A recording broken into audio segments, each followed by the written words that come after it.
Hi there, and welcome to Top 100 the Movie, the hit new adaptation of my hit series, Top 100.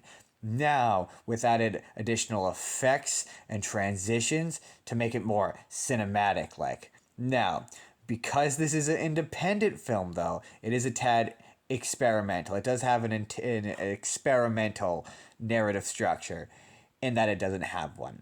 So if I've done my homework correctly, I've added chapters. So you can pretty much skip to any point you want, skip around, move around, pick a review you want to see, a video you want to watch, you can do that. And just because you're thinking, oh, this is a small budgeted affair, you're like, Justin, this isn't going to be like a Marvel movie, you're wrong. Because if you stick around to the end of the credits and you hang out, there may be some form of a post-credit scene. Who's to say? Who's to know? Who knows? But enjoy Top 100 the movie. Cue the title now.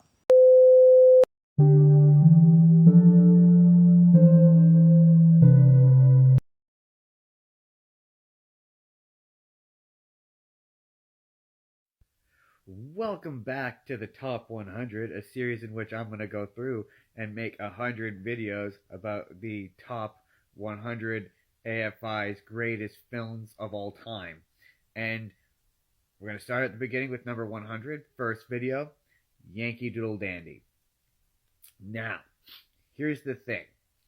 I'm sure if you're American, this movie is probably very patriotic. I'm sure if you know who George Cohan is, this movie is like you're like super fascinating and super interesting.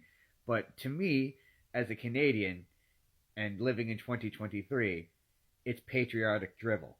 It's just boring, long, dull, patriotic drivel. Is it the 100th greatest movie of all time? I don't know. At that amount of movies, it's hard to say. But it was just very long and very boring. It was 2 hours long, but it felt like four. Like it was an eternity long.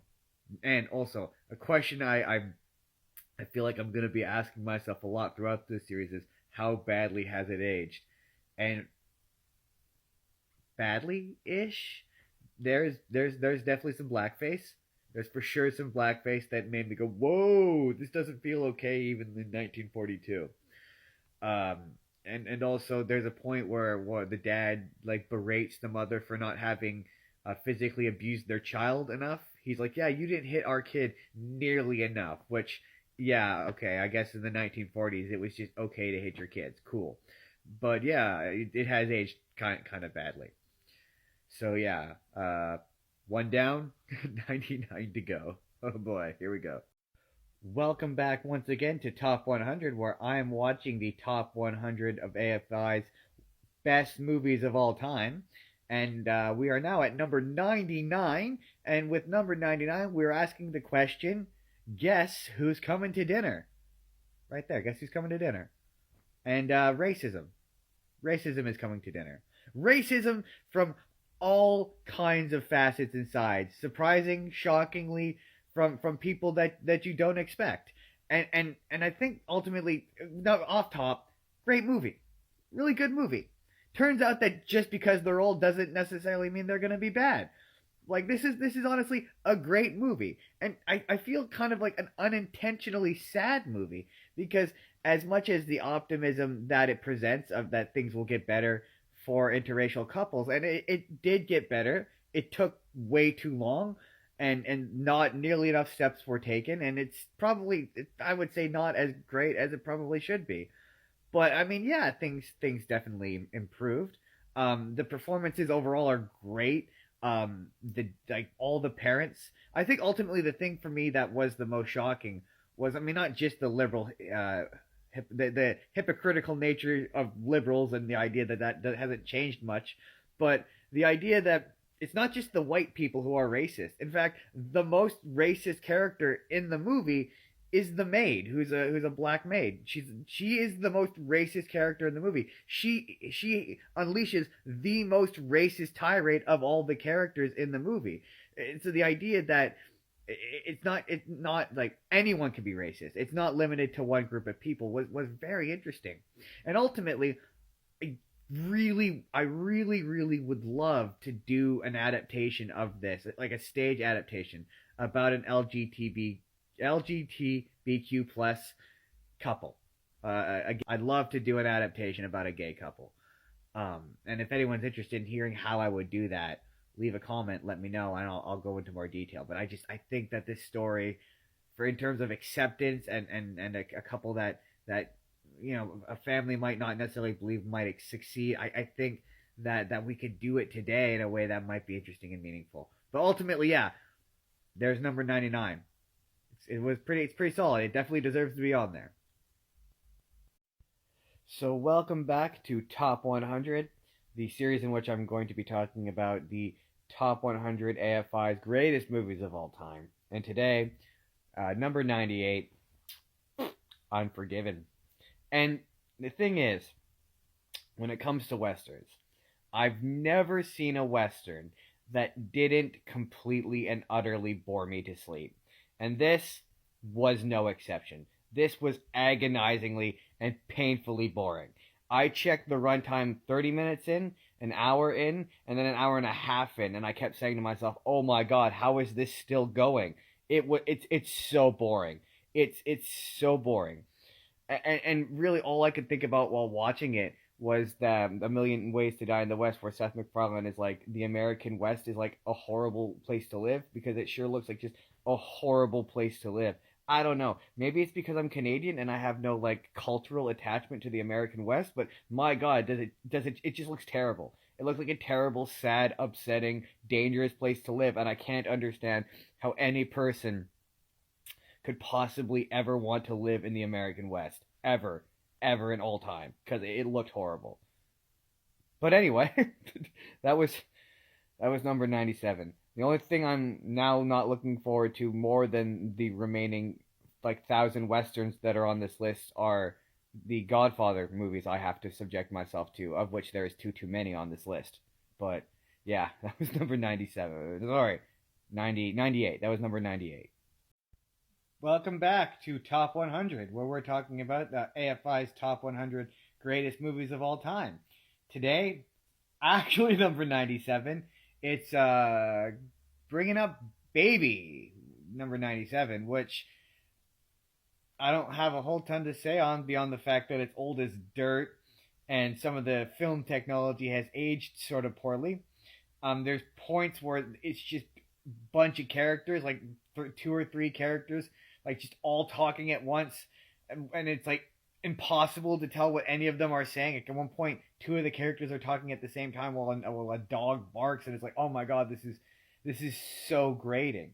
I will say it's the first one of these to not be actively racist, which is nice, and it's funny. I mean, it's funny in like the way a movie from the 1930s is kind of funny. It also is kind of remarkable in the fact that it's clearly one of those movies that takes place well before there were any rules for like safety or like animal handling or animal safety or how to properly treat animals, because there's a live like leopard in this that I guarantee you was showed no respect. There's a point where it's like the leopard and the dog are like play fighting, and it looks real and it looks upsettingly real.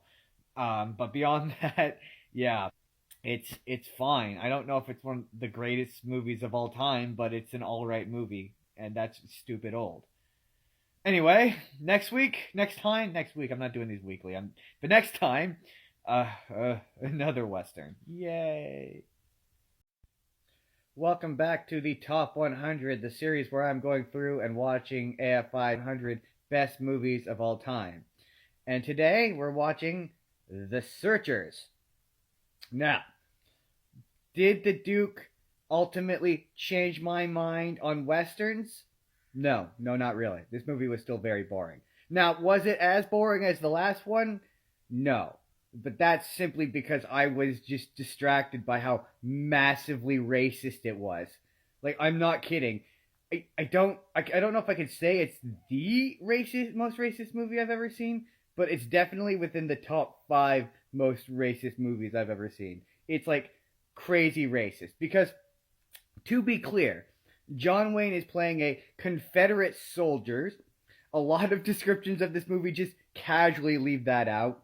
But he's playing a Confederate soldier who fresh off the heels of losing, has not, magically changed his mind and has not like magically changed his perspective. And still, because the Confederates were a group of people who ultimately wanted to own people really badly. Like really badly is how badly they wanted to own people. And he still very much thinks that. He's a very bad person. And the movie wants me to think he's a good person who is out to save his and like avenge his family when he's in fact a terrible person who says a lot of very racist slurs throughout this movie. Like just like a ton of slurs. And at the end of the movie would rather execute his niece instead of letting her live amongst the native people because he's a massive racist. It's crazy. It's crazy how this might be one of the worst movies I've ever seen. It's terrible. It's truly a terrible. Like it's so racist. It has nothing to say about it other than like being angry and hating black people and native people. Like that's all it is. It's just an angry, upset movie in which John Wayne is a bad actor. Like, jeez, why is this on the list? AFI, go back, revise your list. Kick this off. It's terrible. That was number 96. Welcome back to the Top 100, the series where I'm looking at AFI's Top 100 Greatest Movies of All Time. And for number 95, I finally get to talk about a movie I've actually seen. It's Pulp Fiction, guys. In my opinion, Tarantino's best film. I mean, I like all of his films, except for Inglourious Basterds. I'm not a huge fan of Inglourious Basterds, but this is easily my favorite Tarantino film. It's just well written, well executed dialogue. My only one real criticism is there's probably too many characters who match my skin complexion saying the N-word. Like Tarantino says the N-word with a hard R, just too much. Too much. It's too much N-word in the movie. That having been said, it is less racist than 96. 96 was infinitely more racist of a movie. And oddly enough, the Unforgiven, the movie which should have definitely had the N-word way more, somehow has the N-word way less than this movie, which is kind of remarkable. But ultimately, no, it's still not the most racist movie on this list. That's still the last one. Yikes. But otherwise, yeah, man, this movie's great. If you've never seen Pulp Fiction, you should watch Pulp Fiction. Just be forewarned, there is some stuff in there that's a little uncomfortable. But it's overall a great time. And it's the last movie I've actually seen for a while. We get to experience some new movies for the next several entries. So look forward to that. Woo! Welcome back to Top 100, the series where I'm going and watching all Top 100 of AFI's greatest movies of all time. And today we are on number 94, which is Goodfellas. And to contrast my strong dislike of Westerns, I thus far have never seen a Martin Scorsese film that I have not liked nor loved. Wolf of Wall Street is easily one of my favorite movies of all time. And this was no exception. This movie was great. The dialogue was great. The energy was great. Like there's times where it was like it felt like maybe they were giving a bad line read where they didn't maybe remember their lines, but it added to the authenticity. And I love the way that Martin Scorsese takes just inherently bad, cartoonishly bad people that actually existed and heightens them to this weird cartoonish reality that is also somehow real. It's weird. It's this weird thing.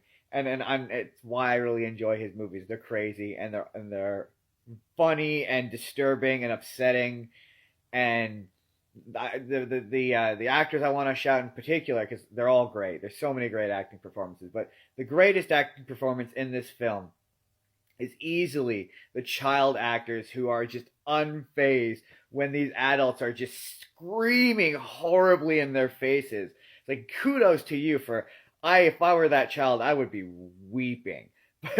But yeah. Otherwise, I had a great time watching it. The 2.5 hours, like truly, the last like hour and a half, like fly by. It's like this roller coaster of craziness. Great. Number 94. Awesome. Oh, and also, only kind of racist. Still not the most racist. The most racist is still the John Wayne movie. I think that's going to be a new segment. Is this one the most racist now? The John Wayne one is still the most racist. Welcome back to the Top 100, the show where I'm going and I'm watching all 100 of AFI's top 100 movies of all time. Greatest movies of all time. And number 93 is The Apartment. And I don't know what it is about the 1960s, but my goodness, it sure seems like a horrendous, horrible, no good place to live. Time to live. Like, it just seems like humans were terrible back then. Because, to be clear, this is a doctor's prescription for an overdose. Like, he's a doctor. That was the treatment he prescribed this woman.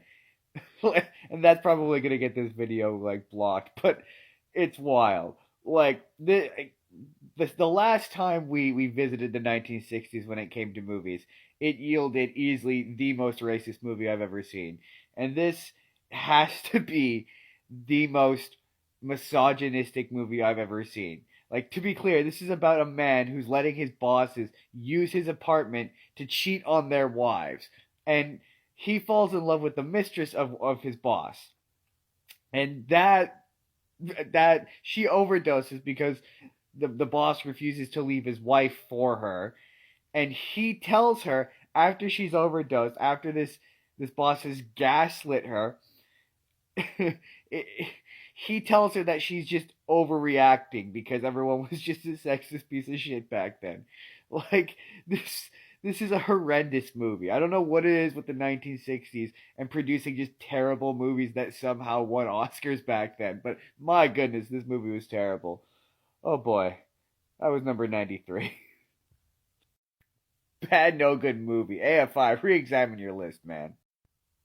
Welcome back to Top 100, the series where I'm going through and watching the top 100 greatest AFI's greatest movies of all time. Sorry, I've been gone for a couple days. Confession, I fell asleep through this movie twice, so it took me a bit to get through it. But it turns out that I fell asleep too early because, quite honestly, this movie's great. I enjoyed it. It's number 92. It's A Place in the Sun. It's based off of the play An American Tragedy, and boy, howdy, it's a tragedy. But what I thought was kind of weird was how it's framed like this tragic romance between this guy and this woman who are like meant to be, but this like shrew woman is just in the way who happens to be pregnant with his child, and she's trying to steal him away from this woman who he's meant to be with, when like he abuses his position of power as the boss's nephew, because like as much as he's working on the same level as them, he's not really on the same level as them because he's only there temporarily because the uncle wants to raise him up, and you know, nepotism. So he really is in a position of power above her, and he uses that and begins to date her, and then like gets her pregnant, and then starts to cheat on her with this woman who he claims to be madly in love with, and then starts to have this affair with her, and then plans to murder her, and then like changes his mind last minute, and then she accidentally dies in this accident, and then he subsequently is caught and yada yada yada, and then he winds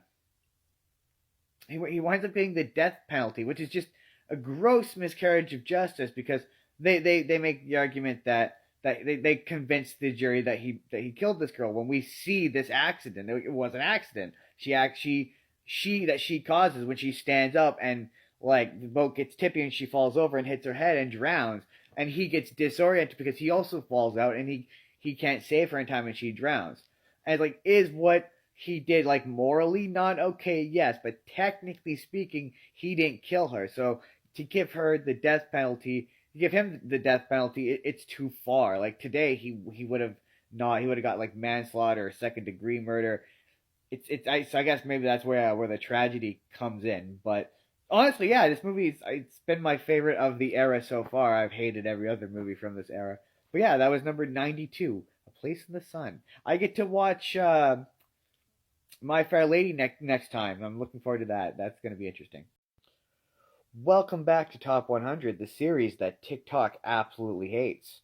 Prove me wrong, TikTok. Prove me wrong. Anyway, today we're talking about number 91, My Fair Lady.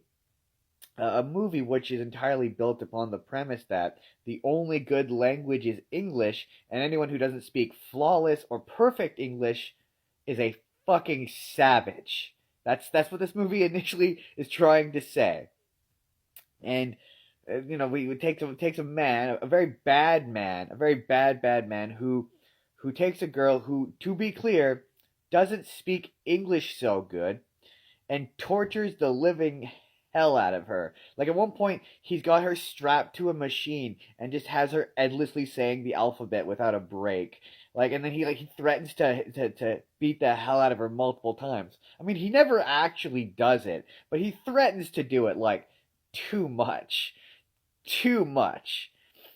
And yeah, the whole concept, the whole idea. I guess it's maybe because I find the idea of classism to be very silly, but it's all very silly. The entire like it gets to the end of the movie, and there's this really long song about how he's like done this like remarkable thing, like where he gave a poor woman education and spent time teaching her and teaching her how to speak words like grammatically correct and all sorts of stuff like that, and and the movie pretends he's done this miraculous thing, and he has this whole song where every character essentially jerks him off and tells him how great he is. Like, like, and all he really did was, like, had her read a book. Like, oh, and also, I might run out of time, but Henry Higgins is a very gay man and who's deeply in the closet. Like he sings a whole song called "Why Can't Women Be More Like Men," and like at one point says like sings in song to his friend, "Why can't a woman be more like you?" And like yeah, towards the end of the movie when like we're at the point where the characters are professing their love for each other, Eliza Doolittle isn't like, "Oh, I love you." She's like, I like you more like a friend. Like I don't want to, make love with you, but I just kind of like you as a friend.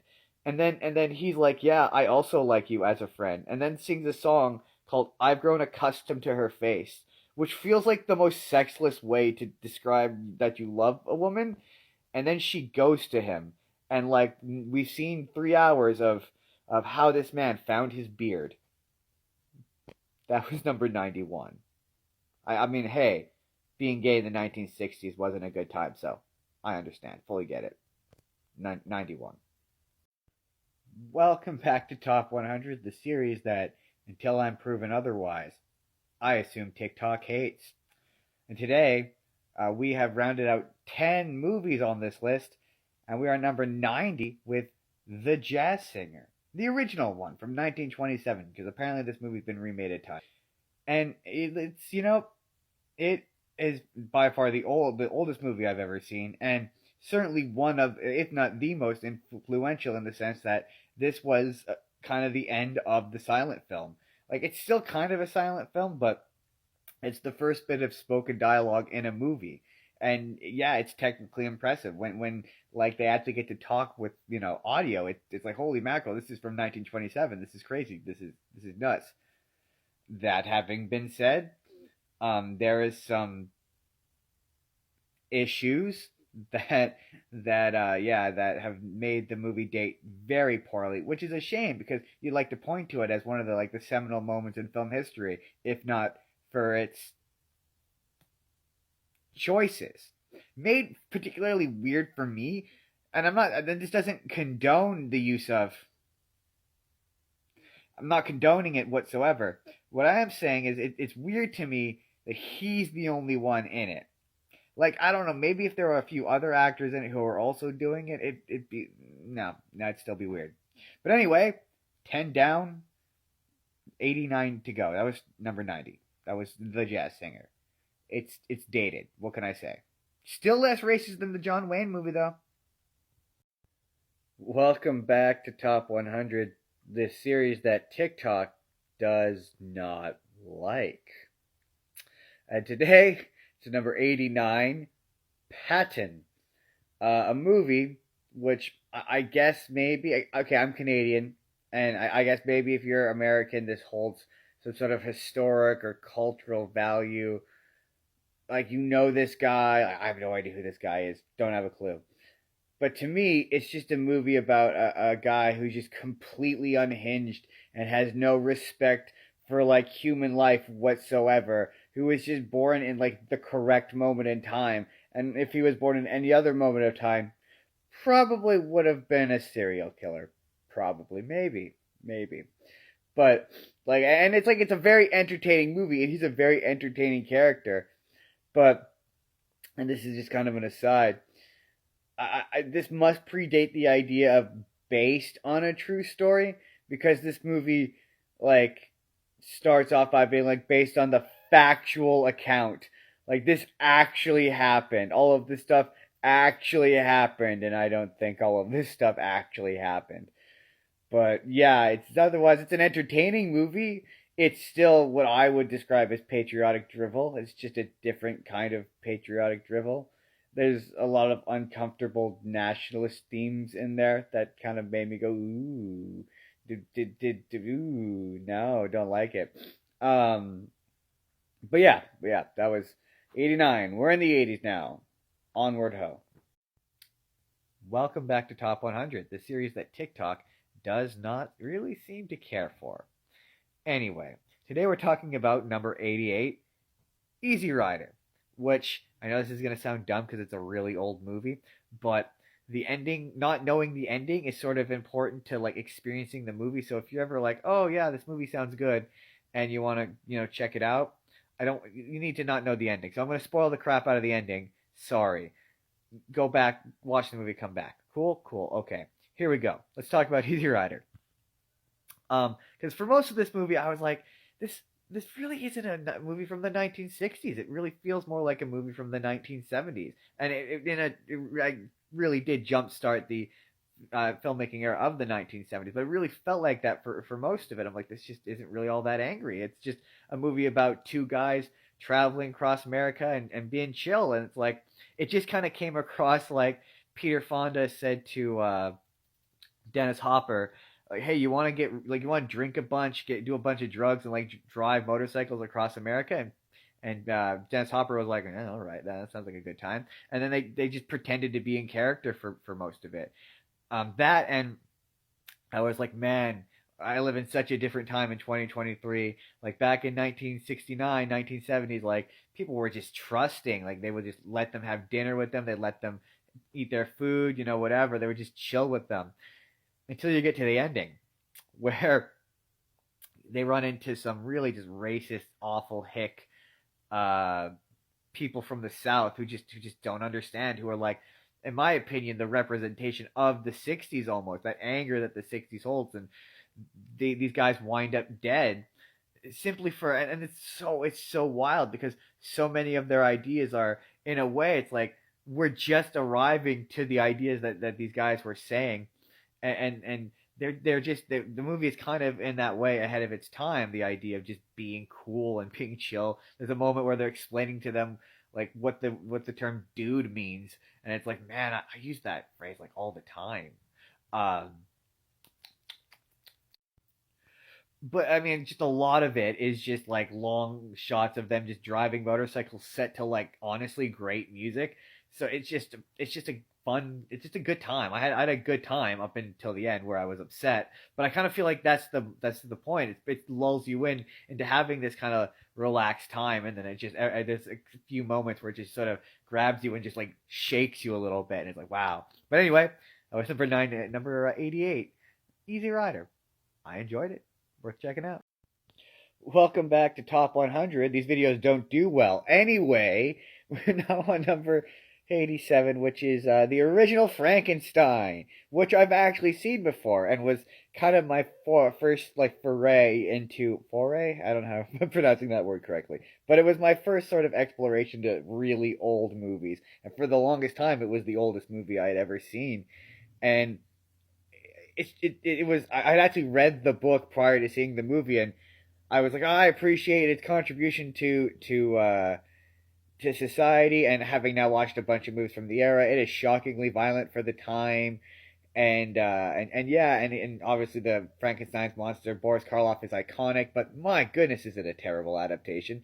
It's just a bad adaptation. Like it just strips all the nuance out of the story, all of the moral grayness of it, and opts to not only give it a happy ending, but like the monster kind of is wronged in a big way in it because, like, yeah, I don't know about you, but I sure wouldn't be happy if someone was waving a torch that had a flame on it that was like the size of my head and then tried to whip the shit out of me. Would I be upset enough to do a murder?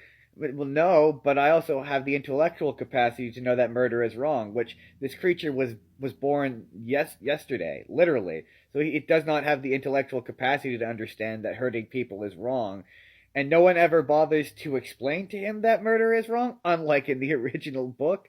So, like, yeah, for all intents and purposes, they just kind of murder a creature that he creates a creature that does not ask to be created and then proceeds to murder it when it does a thing that it doesn't understand morally is wrong, which is kind of a tragedy, but then it's portrayed like Frankenstein is the one who's wronged, even though he's technically the bad guy in the story. Very odd, but I enjoyed it. It's a classic movie. It's too short. Also, probably the only time you're gonna hear me say that on this list. It needed to be like 20 to 30 minutes longer because yeah, it cut. It just was like, oh, okay, it's over already. I guess weird. Okay, odd, but yeah, number 87, Frankenstein, classic movie. Welcome back to Top 100, the series where are the views getting better? Sure, but I mean, it's still not where we'd like it to be. Sorry, anyway, number 85, Duck Soup.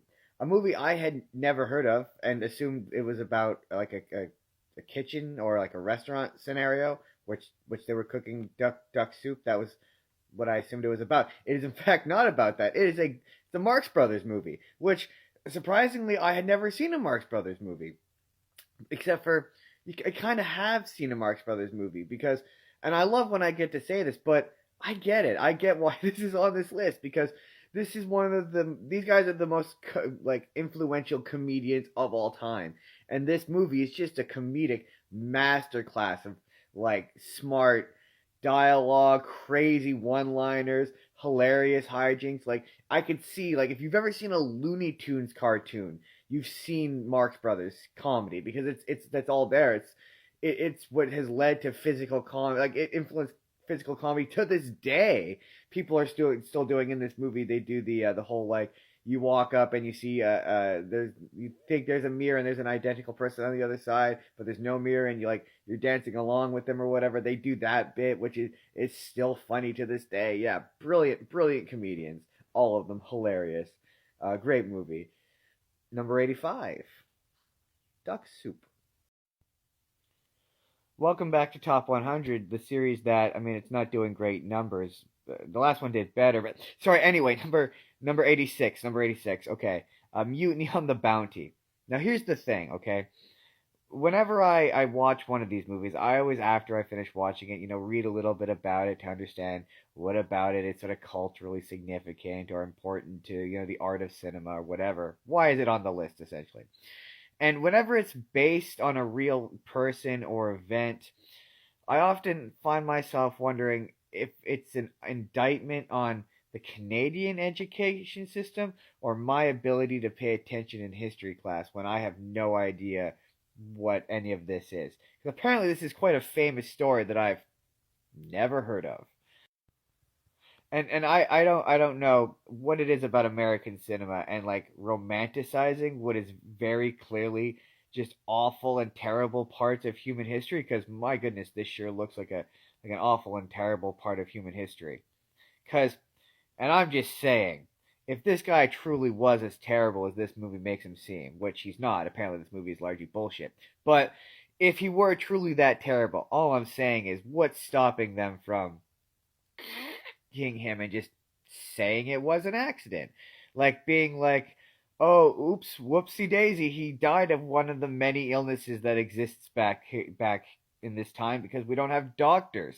Like, or conversely, if not all of them are okay with lying about that, just just I don't know, push him overboard when no one else is looking and say it was an accident. Oopsie poopsie, he fell overboard. Oh well, let's have the much nicer second in command be in charge now. Thank you. Again, I mean, mostly bullshit, but if yeah, why?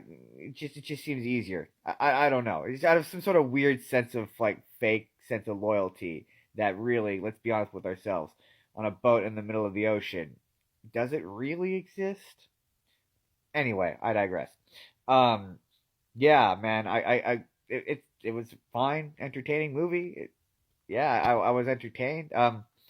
I will say I got exactly what was promised, which was there was a mutiny and it was on the Bounty, so I can't really be upset in that regard. It gave me exactly what it promised. So that was number 96. There was a mutiny. It was on the Bounty. Sorry, future Justin here. I said 96. I meant 86. It was number 86. Welcome back to Top 100, the series that I'm running out of a catchphrase.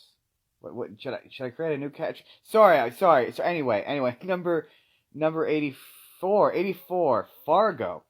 Fargo is one of those movies that people always say, "Oh, you should watch Fargo. Oh, you should watch Fargo." And I was always been like, "Yeah, I'll watch Fargo." And then I watched it, and yeah, it's a pretty darn good movie. I don't know what it is about the Coen brothers and just how like their weird dialogue that like no regular person would speak or react like this, but for some reason it just works and is really weird and funny. And it's also I love their movies because they're just concise and to the point. There's no fat. They don't meander. They don't. The pacing is tight and it works. And again, the dialogue is great. The acting, the performances are great. It's just a darn good movie, and I had a darn good time. And yeah, I don't have a whole lot to say about this one beyond it deserves its place on the list for sure. Yeah, it's good, solid. Fargo, 80, 80, 84, 84. The 80s are going. Welcome back to Top 100, the series where we're watching all 100 of AFI's greatest movies of all time list. And today we're on number 83, Platoon.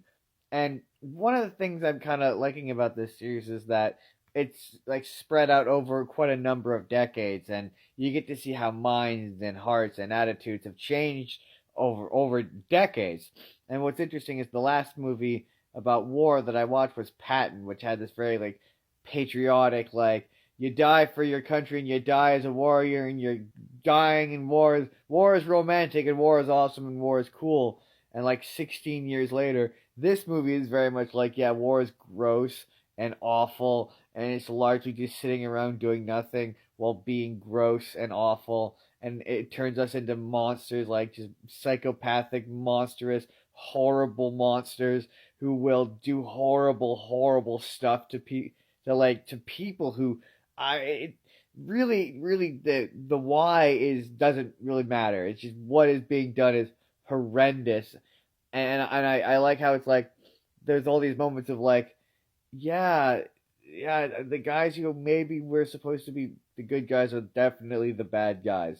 They're doing bad guy stuff. It's awful, but it's a tremendous film with a lot of people who are famous now. It's kind of interesting to me when I get into the decades of like, hey, I know these people. Like, yeah, but yeah, yeah, great movie. Fully understand why it's on the list. 83. Number 82 is going to be a 3.5 hour western, which I have to watch later today, which I'm not looking forward to. Welcome back to Top 100. I don't know if I'm going to have enough time for this video because I got a lot to talk about. We're doing number 82. This is Giant. And this is a movie so gigantic, so astronomical in its scope. It took me 2 days to watch it because I got about midway through it last night and I passed the fuck out because it was so unbelievably agonizingly boring. And then I watched the rest of it this morning. And my God, what a bloated movie. Dear geez, like this movie could have been significantly shorter, told the same story, and accomplished the same thing. Which is to say that this is apparently quite a like famous and well-known movie in Texas. It's apparently a movie that native Texans are quite proud of, apparently, according to the internet. And I don't really fully understand why, because this movie does not have a kind thing to say about Texas. It makes a lot of well ahead of its time observations about Texas that I can't make here because it will make the wrong crowd of people mad. But the highlight of the movie for me is where the hero of our movie is getting his ass beat by just a regular dude who's a racist, and it's like, yeah, he's the face of Texas, the guy doing the beating, not the guy getting beat.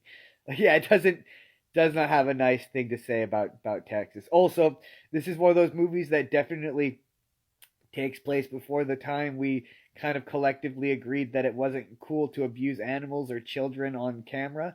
There's a scene in this movie where, um, with like 2 to 3 year old actors, and kids that young are not that good of actors, who have clearly been like they're playing with a turkey, and this is clearly like a beloved like pet, and then later on, like it cuts to like they're now eating this beloved pet, and these children were very clearly told right before they yelled action that that turkey was actually killed and they were actually eating it, and because those tears are like, that's genuine trauma. That's genuine trauma coming from those children. That is not okay. I don't even think it was okay back then. It shouldn't have been if it was. Um, but yeah, overall, just an absurdly long. I don't even want to call it terrible, because I did quite enjoy the resolution of it. It just takes way too long to get there. There's so many scenes that go on for like an eternity.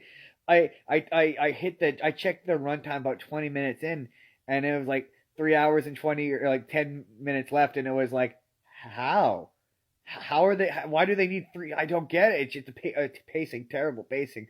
Oi, number 82, Giant. Yikes. Welcome back to Top 100, the series that TikTok sometimes seems to like, other times it doesn't seem to like. It's confusing is what I'm saying. Sorry, anyway, number 81, Modern Times. My first Charlie Chaplin movie. I was actually quite excited to watch this one. I've never watched a Charlie Chaplin movie before, and he is an icon of cinema, and there's a reason he's an icon of cinema. This movie's crazy in the sheer amount of just the masterclass of physical comedy, and just the things he does in this movie that, like, it's 1936. I don't understand if he is faking it, how he's faking it. Like, there's one point where he dives headfirst into like ankle deep water and then gets out. It's like, ow, and it's like, yeah, that looked like it actually hurt. And or like there's one moment early on in this really quite impressive set piece where he's like getting pulled through like gears and stuff, and it's crazy. He was crazy. He was like just an insane genius of a man. And this movie is this weird hybrid of half talky, half silent era movie where like there's sound effects, there's not sound effects, and then by the end of it, the Charlie Chaplin, the character he's playing, which is quite a prolific character, like sings and it speaks, and it's really jarring and kind of weird. And really ultimately, the thing that I thought, like, throughout most of this movie, if I'm being honest, the thing that occurred to me the most is, man, that German leader from the 1940s sure ruined that mustache for like ever. For forever, it will be known as that guy's mustache. Like, I had to look up, was it always called his mustache? It had to have a different name before that, before it was known as, that German guy from the 1940s mustache. And then it got me wondering, like, after that guy from 1940s Germany became known for that thing, I tried to look up, like, did Charlie Chaplin stop utilizing that look because it, became a certain guy's look? I've gone off rail. I've gone off the rails. That was number 81, Modern Times. A surprisingly good movie, an iconic movie. I get why it's on this list. Solid. Number 81, Modern Times. Welcome back to Top 100, where depending on the day, it's either my worst performing series or my best performing series, and there's nothing in between. Anyway, we are on number 80, The Wild Bunch. And this movie holds a kind of a special honor in that it's probably the first Western I didn't totally hate. I didn't totally hate it. Okay, I in fact maybe kind of like this movie, but I mean that could be because it was the first Western that wasn't like aggressively racist. That's not to say it's not racist. Let's not get ahead of ourselves. But it's not aggressively racist. It wasn't boring. Maybe it's because it's almost entirely the same as Red Dead Redemption. If you've ever played Red Dead Redemption, tell me if any of this sounds familiar. An aging gang of criminals and hoodlums from the Old West has to reconcile with the end of the Old West and isn't capable of doing that. Meanwhile, a former member of their gang has been freed from jail and has been given the opportunity to stay out of jail by hunting them down and killing them. Does any of that sound familiar? And it's not. I mean, I like Red Dead Redemption, so this movie was highly entertaining for me, but like shockingly violent, for the 1960s. Like easily the most graphic movie from the 1960s I've ever seen.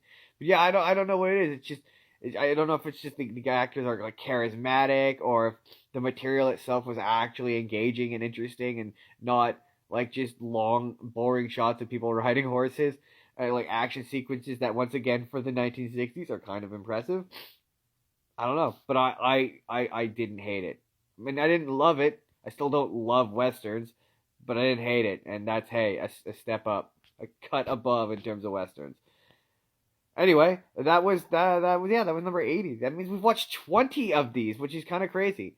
We are well on our way, and next time the 70s. We begin the 70s. Yay. Welcome back to Top 100. I've got a bit to say about this one. I'm nervous I'm going to run out of time, so we're just going to jump right into it. Number 79, The Deer Hunter. Now, this is now my second movie I've seen about the Vietnam War. And here's the thing about Canadian history class, at least for me. They were very much like World War One, important. World War Two, also important, probably more important.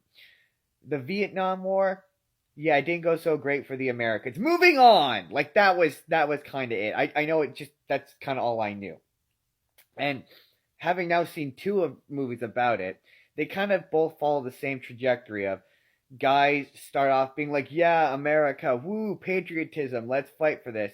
And then a bunch of bad, like collectively traumatizing stuff happens to these guys, and then they come back absolutely not okay. And these movies feel like just a generation's reconciliation with just the bad stuff they did, the bad stuff that happened to them. Like, and it's really like they want you to think in this movie that Robert De Niro is okay. Like he's the one out of the three of them that's okay, but he's not okay. None of them are okay. They clearly experienced a trauma, and none of them know how to talk or express that. And Robert De Niro is just better at burying it deep down than Christopher Walken and the I don't know John Savage, his character Steven. He comes back and he's obviously broken physically and mentally, and they want you to think Robert De Niro is the one who's going to be okay, and he's not okay.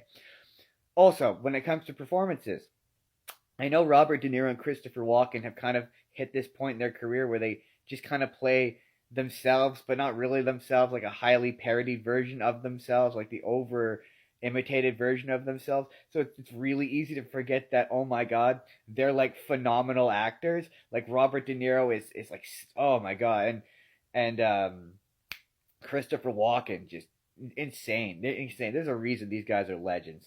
But for me, the moment I'm about to spoil it but after Christopher Walken dies, um, there's a moment where one of his friends, he's like making breakfast for everyone, he's cracking eggs, and he just sort of silently just breaks down, and it's one of the, I mean, in a powerful movie, it's one of the more powerful images. That having been said, my goodness, is it long? But it's one of those instances where it's a 3 hour movie that didn't feel like 3 hours. It moved by like you crazy fast. But yeah, that was number 79, The Deer Hunter. I get why it's on this. Welcome back to Top 100. We're just gonna jump right into it again because I'm probably gonna need all the time. Number 78, Rocky. I need to gush about how much I love Rocky. I've seen these movies so many times. I love them every single time I watch them. They're never boring. They're always fun, and I always glean a new thing I love about them every single time. And if I didn't have 77 other movies I needed to watch, I'd be watching 5 Rocky sequels and 2 Creed movies right now because I just love these movies so much. And this time around, I sort of realized how much I related to Rocky in a way that I haven't either realized or been able to articulate as a man, as a decent man who's made some bad choices, who just needs an opportunity and a chance that's given to him. I don't know. There's something about that I relate to, where yeah. I don't know what it is about this character that he's just such a decent guy who brings out kind of the betterment of everyone around him, other than Polly. Polly's the worst. I don't understand why they're friends beyond the fact that Rocky is evidently just a bad judge of character. Sometimes it's very odd. He's an abusive, terrible person, and okay, in the interest of being fair and balanced and being slightly critical, I will say Rocky and Adrian's relationship starts off a tad coerced. She's saying no a lot, and he's physically imposing her in a way that didn't make me feel comfortable. In a way that I went, man, romance. Sure, things that were romantic back in the '70s are kind of un not cool now. And it does kind of drag a bit, only a bit. Otherwise, it's like, oh, this movie is the as much as I've been bitching about pacing. The pacing is tight. That final fight is amazing. I love this version of like I love that our antagonist. I love the antagonist. I love Apollo Creed. I love the fact that I'm gonna spoil a very old movie, but I love the fact that Rocky doesn't win in the end. I that's one of the things I love about Rocky Balboa later on. I love that he doesn't win at the end, and it makes it that much more satisfying when the sequel rolls around and he does eventually beat Apollo Creed. Love these movies. They're never old. If you've never seen the Rocky movies, you're doing yourself a disservice. You should go watch them. I cannot recommend them enough. It deserves its place on the list. Yeah, number 78. Rocky. Love it. Love Rocky. Welcome back to Top 100, the series where we re-examine films and we have some questions. Number 77, American Graffiti, otherwise known as the one before Star Wars, or as I now know it, the one where Richie Cunningham is kind of a dick. He's just kind of a jerk who gets the girl in the end, and I mean he's gonna do bad stuff to her. It's not anyway. Out the back of this movie, I just have questions for George Lucas because there's concerning things in this movie. There's a lot of lusting after underage girls.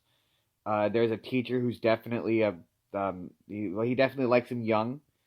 Uh, I mean if you saw my stories about this, there's some questionable behavior from Richie Cunningham.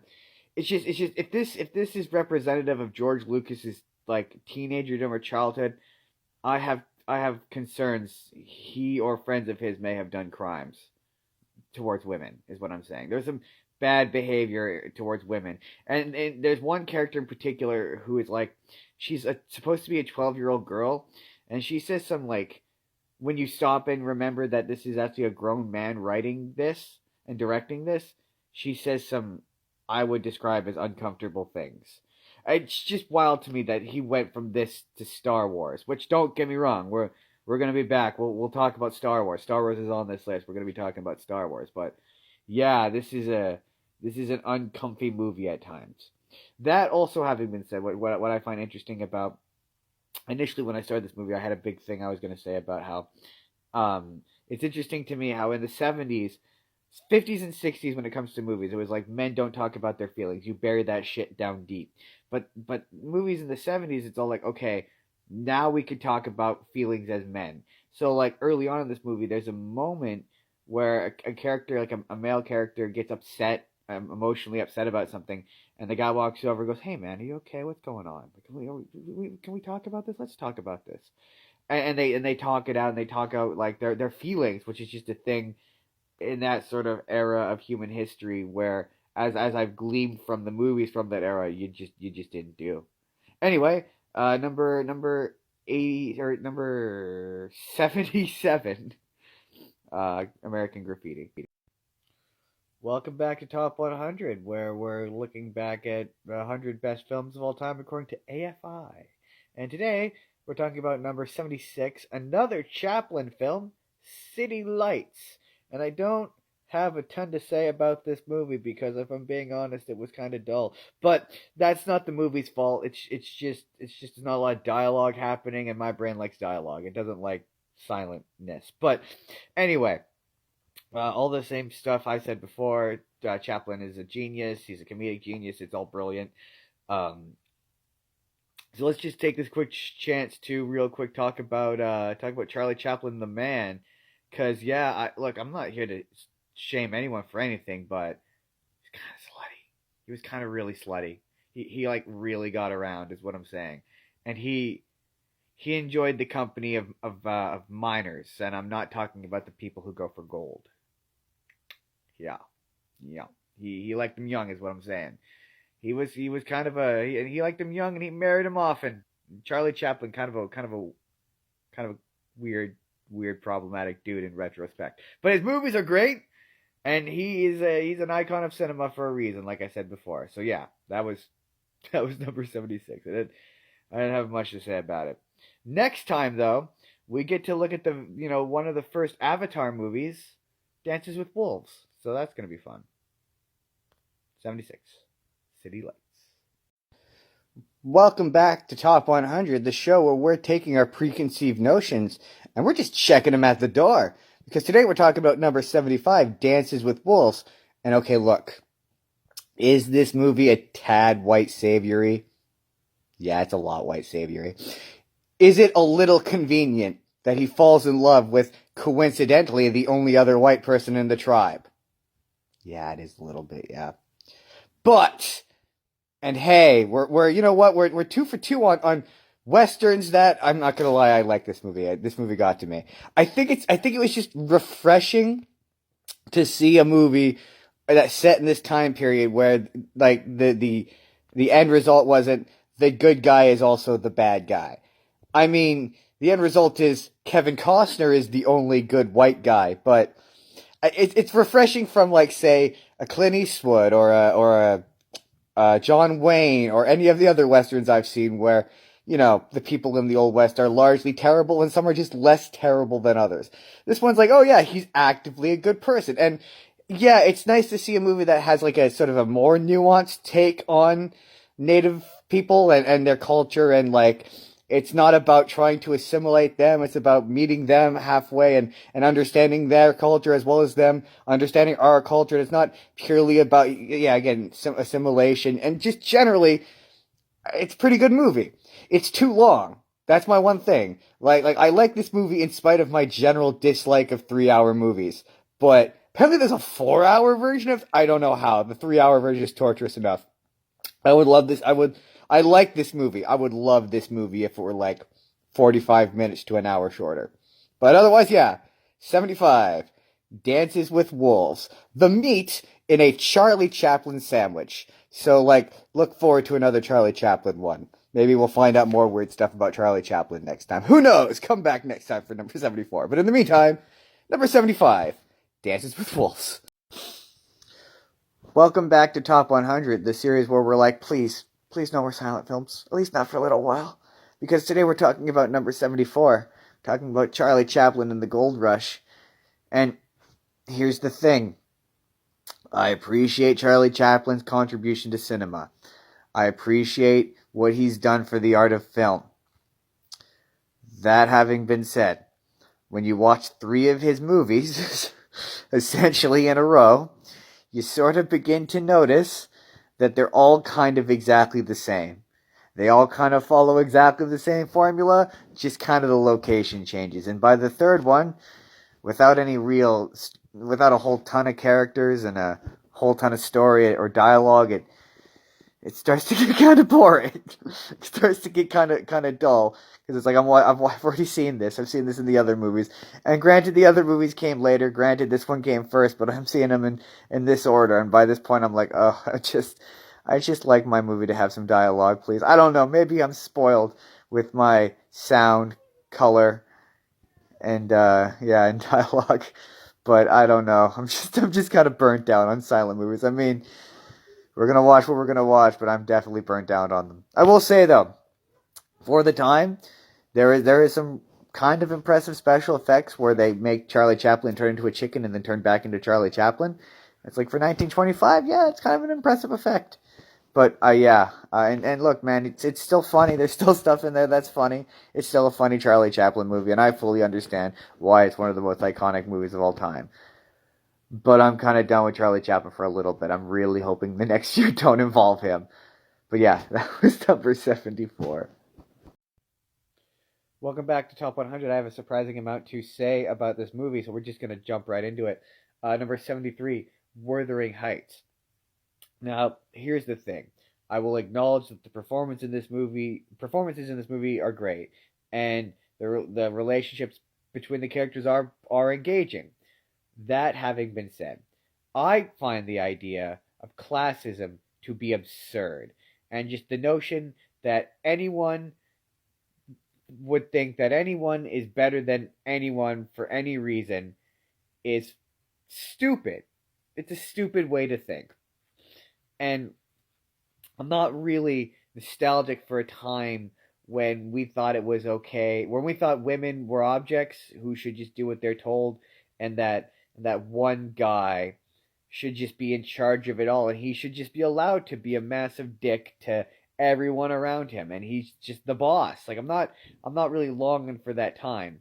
And for me, the fact that the summation of the film really seems to be, it's not classism that's the problem. Classism is awesome. It's it's the people. It's people that it's the guy who was abused by classism, who's the victim of classism. He's the real problem.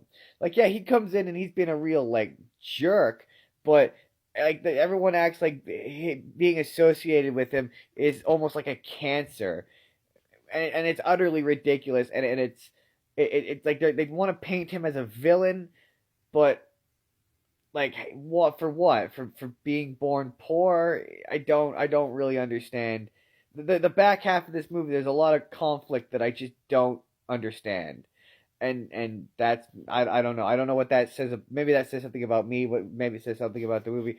I don't know. I just yeah. I was frustrated with it, and the fact that it romanticized this idea that I think is so outdated. It makes me go once again, what? Why do the people who've made this list feel this is representative of American society? What, that it's cool to be racist and awful to people, and that's the way that things should be.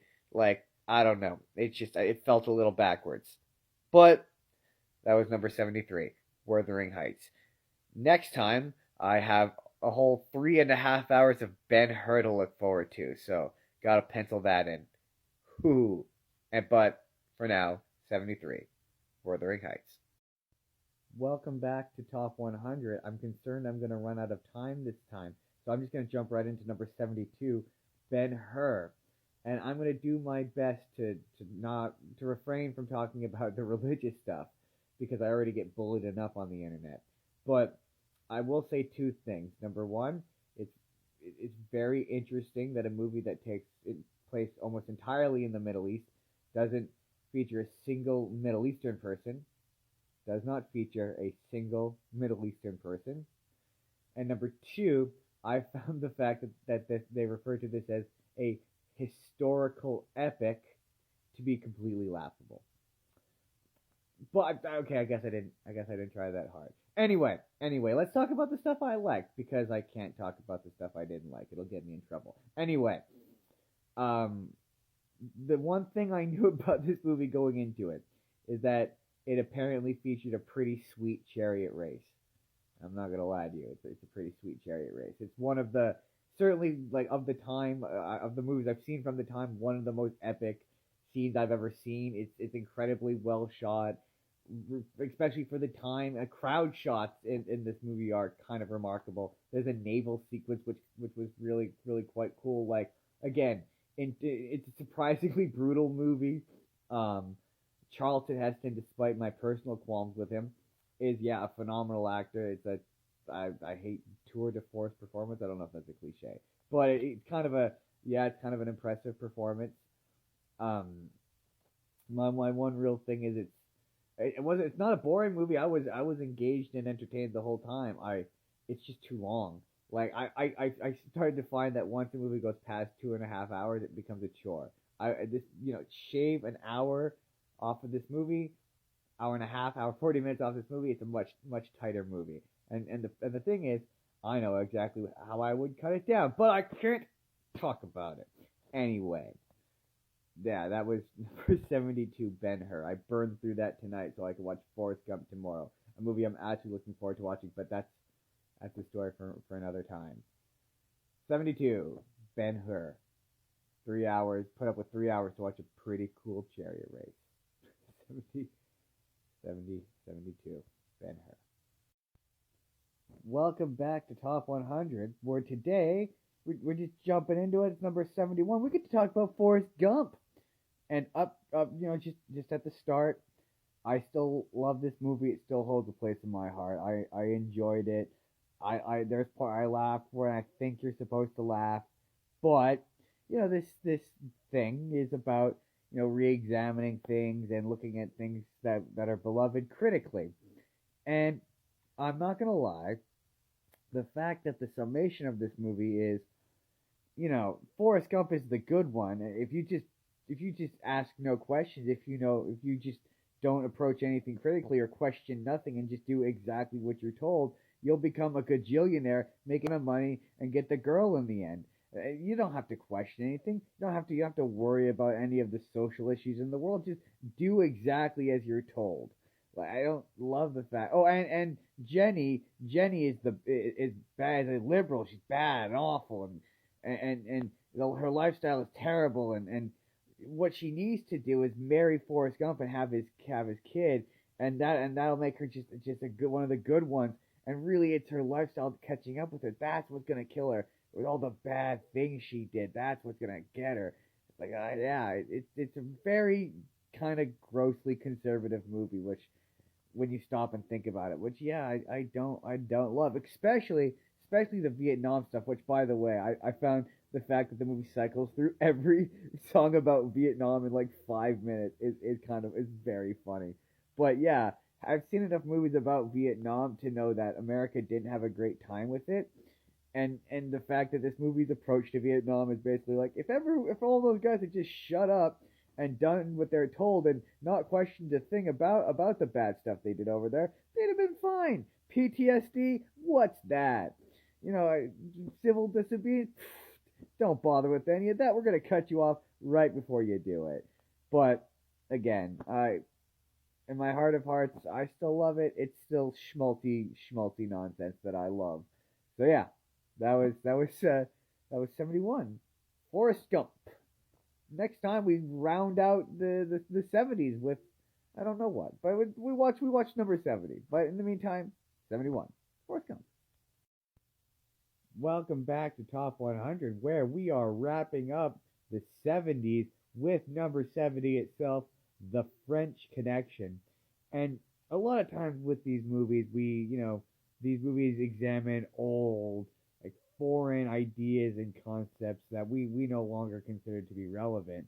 And picture this, if you will, a cop who is very, very racist and beats the hell out of people of color and gaslights them into confessing to crimes that they didn't do. Ancient concept that no longer is applicable today to today's day and age. And also, somebody clearly thought that Gene Hackman was way cooler than he was, because there's so many moments in this movie that are clearly meant to be cool, but they're not. There's one moment in particular where he's in the middle of a shootout and he just rolls on the ground for some reason. He doesn't need to do that. It doesn't look cool. It looks very silly, but he does it. He does it for some reason. Also, special shout outs to this movie for, I'm pretty sure, being the first time on this list a white person uses the N word. I feel like that would be memorable. I'd remember that if it had happened yet. I mean, there have been other slurs, don't get me wrong, but I'm pretty sure this is the first time a white person has specifically used the N word. So, hey, But yeah, it's racist and it's dirty and it's awful, and everyone seems to get away with it in the end. Most of them seem to get away with it in the end. It kind of has quite an anticlimactic ending. It's surprisingly violent. I'm constantly surprised when movies from this era are like violent, and this is surprisingly violent. But yeah, overall, I didn't think it was very good. I didn't think it was a very good movie. It was just kind of a dull, not very good movie. Don't fully understand why. yeah, this is on this list. I guess when they made this list, police brutality wasn't really on the forefront of everyone's mind because yeah, if Gene Hackman is supposed to be the good guy, which he is the poster character, he's not. He's not a good guy. He's a very bad guy, in fact. Really worse than the quote unquote bad guy. But anyway, that's number 70, The French Connection. That means 30 movies down, 70 to go. Next time, we start the 60s with what I have to assume is the sexiest movie on the list, right? Number 69. You figure it'd be the sexiest, but that's for next time. Welcome back to Top 100, where today we get to look at another Western. Oh boy, ooh, with 69, Shane, a movie I assumed had to be, based on the fact that it's number 69, the sexiest movie on the list. It is not. It's not very sexy. In fact, it's decidedly unsexy. But that having been said, it truly is remarkable to me how just the most enduring part of human society is our ability to be prejudiced and greedy and awful to each other, and our ability to take things that and turn them into slurs. It's really quite incredible. I'd never heard the insult sod buster before, but based upon its usage in this movie, I have to assume that it's an insult. It's bad. That and being called a pig farmer. I don't know. Here in 2023, with my future knowledge, I'm like, pigs are relatively clean, smart animals. I don't understand why people would take issue with them raising them and farming them, but evidently people did. I guess I don't know. Um, and it's just I I'm never gonna understand people who want to live in the wild wild west because it always looks terrible. The only reason I could see that anyone would want to live in the wild wild west is that it allows them to be total psychos without any real consequences. Uh, the one thing I will say is I don't like ragging on people's performances back in the 50s and 60s because generally speaking, none of them are very good actors. It's none of it's authentic, but it's like they considered it authentic, so I suppose it was. But in particular, there is a horrendous child actor in this movie that is in this movie just too much. He gets annoying. He's in the climax. He ruins the climax. He says other what is clearly other people's lines, and he has no emotion, and it's awful. Like, I don't like ragging on child actors, but if you're gonna feature one so heavily, like at least have one who's as good as an actor as the rest of them. Like, oh my goodness, he was terrible. Joey is terrible. He's a terrible character. I understand he's probably not the most enduring character of this movie, but he's terrible. Did not care for him. Anyway, that was Shane. I don't. I got bored towards the end of it, and I pulled out my phone. That's how much I was bored by this movie.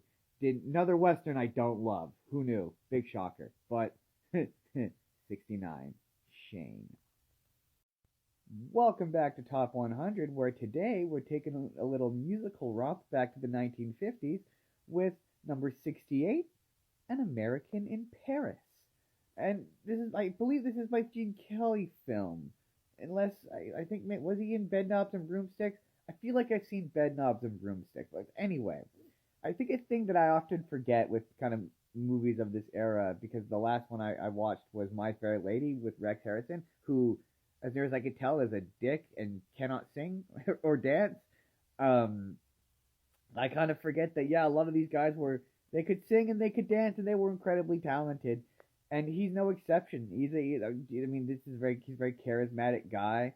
My only real issue with it is it's unbelievably sexist. Like a plot point in this movie is he's a painter who's being sponsored by a rich woman, and a literal line in this movie is, women want to act like men, except for they want to be treated like women, which is gross and sexist. There's also kind of an impressive special effect in this where it's a sequence where it's one gentleman, he's playing a concert and he's the entire orchestra, and there's a bit at the end of the piece where he stands up and takes a bow, and he's standing next to himself, which is an effect I don't really know how they would have accomplished in the 1950s. I guess maybe they would have like split the film and just like spliced it together. I honestly don't know. Um, but I will say, what's funny to me about these guys, like these massive movie stars from this era, like your Gene Kellys and your Charlie Chaplins and your Bing Crosbys, is how like you're like, oh, they seem like kind of nice dudes, and you find out, you read about them, which I did. I spent a portion of this movie reading about Gene Kelly because there's like a 17-minute long dance sequence at the end of this movie, which like, hey, is impressive, but about 5 minutes in, I'm like, I get the point, and then I got bored, so I was like, you know what, I'm bored. Let's read about Gene Kelly for the rest of this movie until it ends. And turns out, yeah, he was like many people of this era, wild, crazy, talented, and could dance and sing like a genius, was a massive asshole who treated everyone around him like absolute shit, and liked them young. Like apparently he at one point like dated a 15-year-old girl, which at the time like they all dated them young, but even by that time they were like, ooh, too young, too young, too young, Gene Kelly. Like even they were like, that's weird. Um, but yeah, anyway, it's an entertaining movie for the most part until the end, where yeah, I got bored. But that was number 68, An American in Paris. Welcome back to Top 100, where today we're looking at some Cold War paranoia with number 68, The Manchurian Candidate. And movies from this era tend to come in sort of two flavors. Either pissed off at World War II and just angry at everyone and everything, or like Red Panic. And this movie is very much like Red Panic. And it's just sort of wild to me how like the more things change, the more they stay the same, and how we still use the word communist as a blanket scare word to evoke everything that we don't understand or are otherwise scared of. Wild. Absolutely wild. Also, just some genuinely great performances. Lawrence Harvey, I think, is the main guy, and it's very funny. There's a scene that's sort of funny where he's like powerhouse acting, this emotional, emotive stuff, and Frank Sinatra's over there, not a very good actor, just not even reacting, just existing. It's very funny. Also, what's her name? Oh my god, I'm spacing. Oh, Angela Lansbury. There it is. Angela Lansbury. Uh, it's weird. She's like evil and crazy, and it's weird to me because to me she'll always be like she reminds me of my grandma, and it's always like even when she's like evil and she's doing a Sweeney Todd and she's supposed to be evil, it's like, oh, it's cute. She's eccentric, and grandma's been a little wild. It's not really like I don't never really took her seriously as like evil, but yeah, she's wild in this. Yeah, it's overall a great kind of slow reveal. Where initially you're like, oh, are they giving away too much of the mystery? And then at the end there's a big reveal. Rick, oh, that's wow, that's okay. I didn't see that coming. And yeah, it has a couple of twists toward the end that yeah, I know it's a really old movie, but I'm not gonna give it away. But I otherwise had an interesting time. Also, I didn't mention this last week, but it's always nice when a movie from this era features a person of color, and not a negative light. Like there's a scene where Frank Sinatra is playing solitaire with a black gentleman, and they're the same status in the scene, and like they touch cards, which this is like the 1960s. This is in my estimation, a big deal. So yeah, I was like, oh, this is very nice that person of color is not that era of movie was not kind to them. Is how I'll put it delicately. Anyway, number 68, The Manchurian Candidate. Welcome back to Top 100, where at the start of today's episode, we have to take a quick break for me to make a retraction. I made a mistake in my previous video where I referred to the previous movie I'd watched as number 68 on the list. That was in fact a mistake. It was number 67. That's a mistake with the writers, but I'm the host, so it's up to me to read the copy before I put out the video, and it really also it's the editor and the director's fault. They're all ultimately responsible, but again, me as the person finally reading the final copy, I should have known better.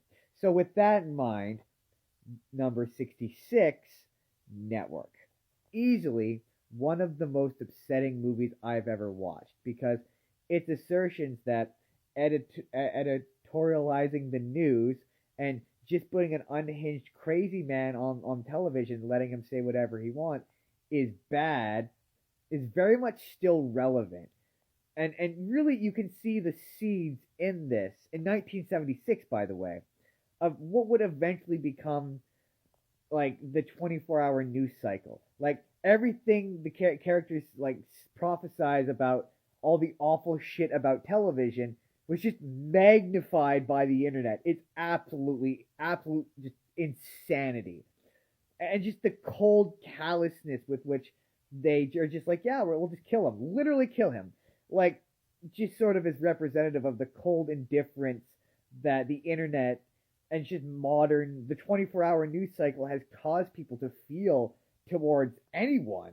Like the cold indifference the main news guy ultimately accuses the woman who's orchestrating all of this, like accuses her of it just everyone feels that, and like I'm completely aware of the irony of what I'm doing here, but it's just a truly insane movie, and just how it just told us, and this was a Academy Award winning movie, and it just told us like why again editorializing the news is a horrendous, abhorrent thing, and then they did it anyway. Like they let it happen. They let these corporations like, and the idea that like humans are shit and corporate there are no nations. Corporations rule the world.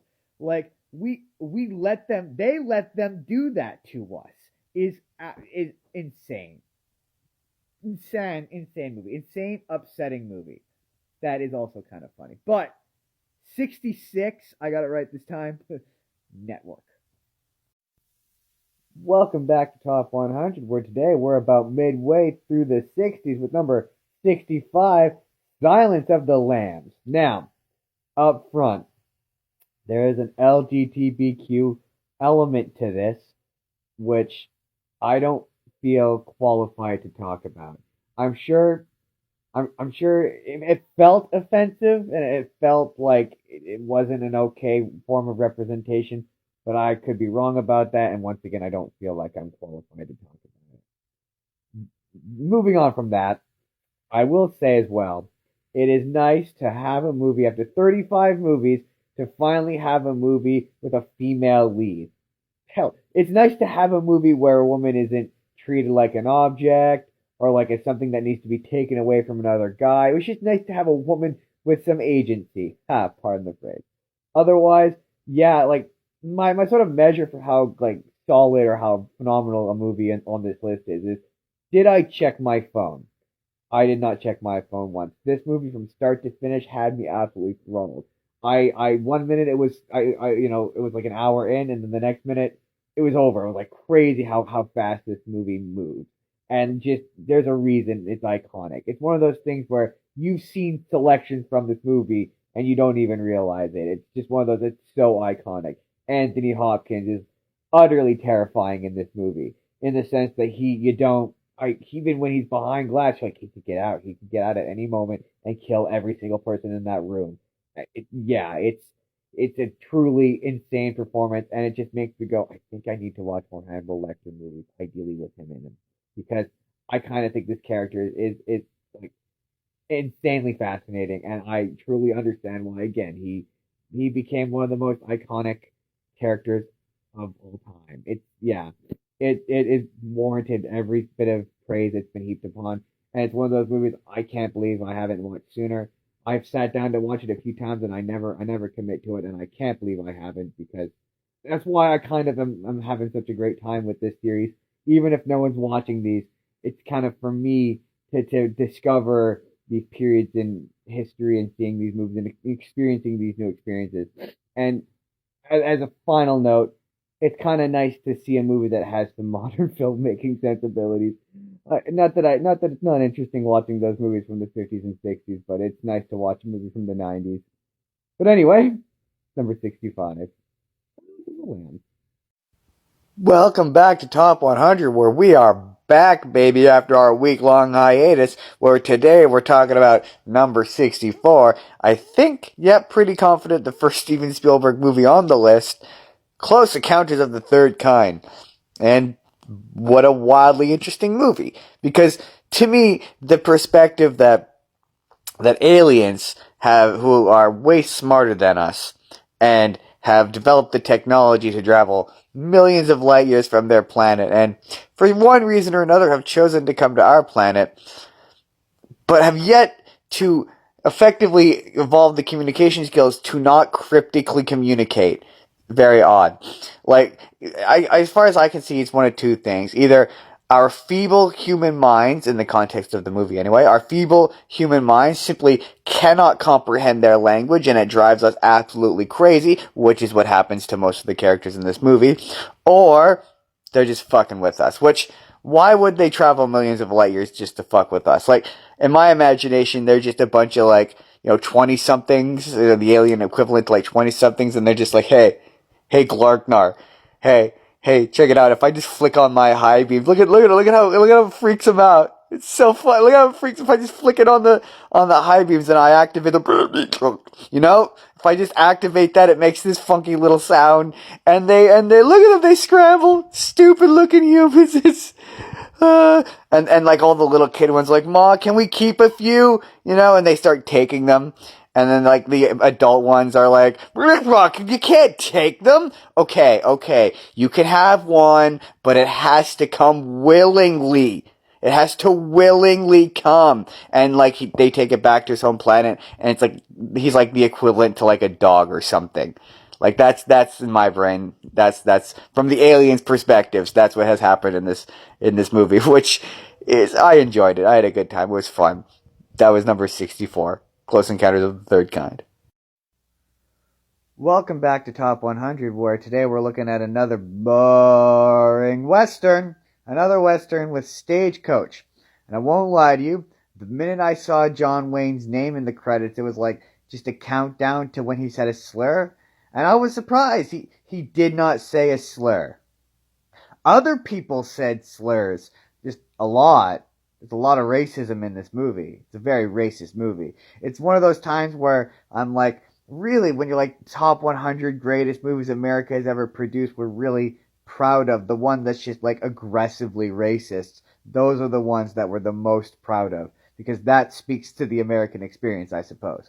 But I will say a moment that was really indicative of like the racial divide in America, for me anyway, was this really kind of impressive action sequence where you've got all these indigenous native stunt people doing like impressive, to this day, especially at the time, stunts, falling off horses are falling down, they're doing flips, and it's wicked. And then every second shot it cuts to just the white actors just like shooting at nothing and pretending to shoot against green screen that looks terrible and hokey and awful. And those guys, the white actors who did nothing, they got top billing, not the people who are doing the stuff that was genuinely impressive. None of them get credited in the 1939 credits. And yeah, that to me is just, that speaks to just racism in America. And just, yeah, what a very dull, boring movie. Like, there's so many just long shots of horses running and really boring, static close-ups of actors who don't act very well. John Wayne has zero chemistry with the woman he's supposed to be in love with, and he's the main character, I guess, and just another genuinely terrible John Wayne movie. Yippee. Number 63, Stagecoach. Welcome back to Top 100, where today's video has to come with a content warning. I'm going to say phrases like, this movie is oddly homophobic and weirdly transphobic. And if you find phrases like that objectionable, this may not be the video for you. Anyway, number 62, Tootsie.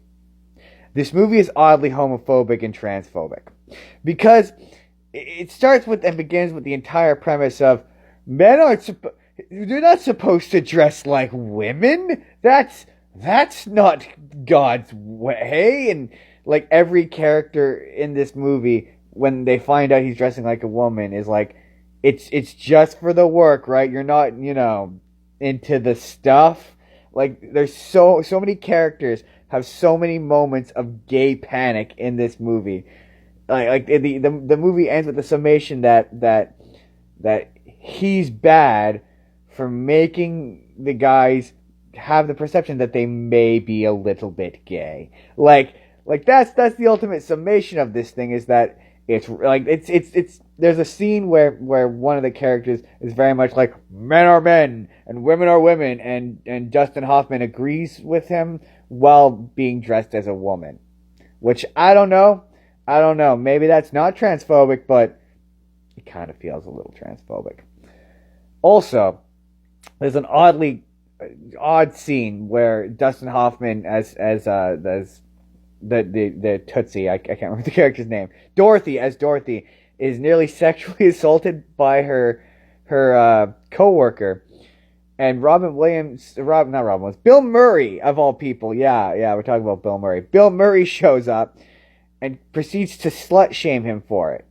And when Dustin Hoffman is like, rape is no laughing matter, Bill Murray is like, well, why did you let him in? And then proceeds to victim blame him. It's a movie from the 80s. It has aged poorly. Just very, very poorly.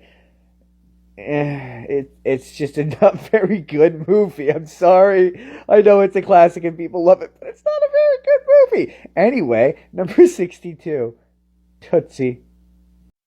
Welcome back to Top 100, where today we're talking Hitchcock. We're talking number 61, Vertigo. And I love it when one of these movies is like made by like a filmmaker with a real identity. Like this is a Hitchcock movie through and through, and it is fantastic. It's a great movie. I had a great time. There's a great mystery in here that I certainly didn't solve until it was revealed to me, and I'm normally a pretty good mystery solver. I enjoyed it. I now get the line from Epic Rap Battles where he produced Jimmy Stewart making one of two faces. Also, apparently that line about him being too fat to join the army is true. Who knew? Anyway, I'm not fat shaming Alfred Hitchcock. That felt like fat shame. I'm not. He's a talented filmmaker.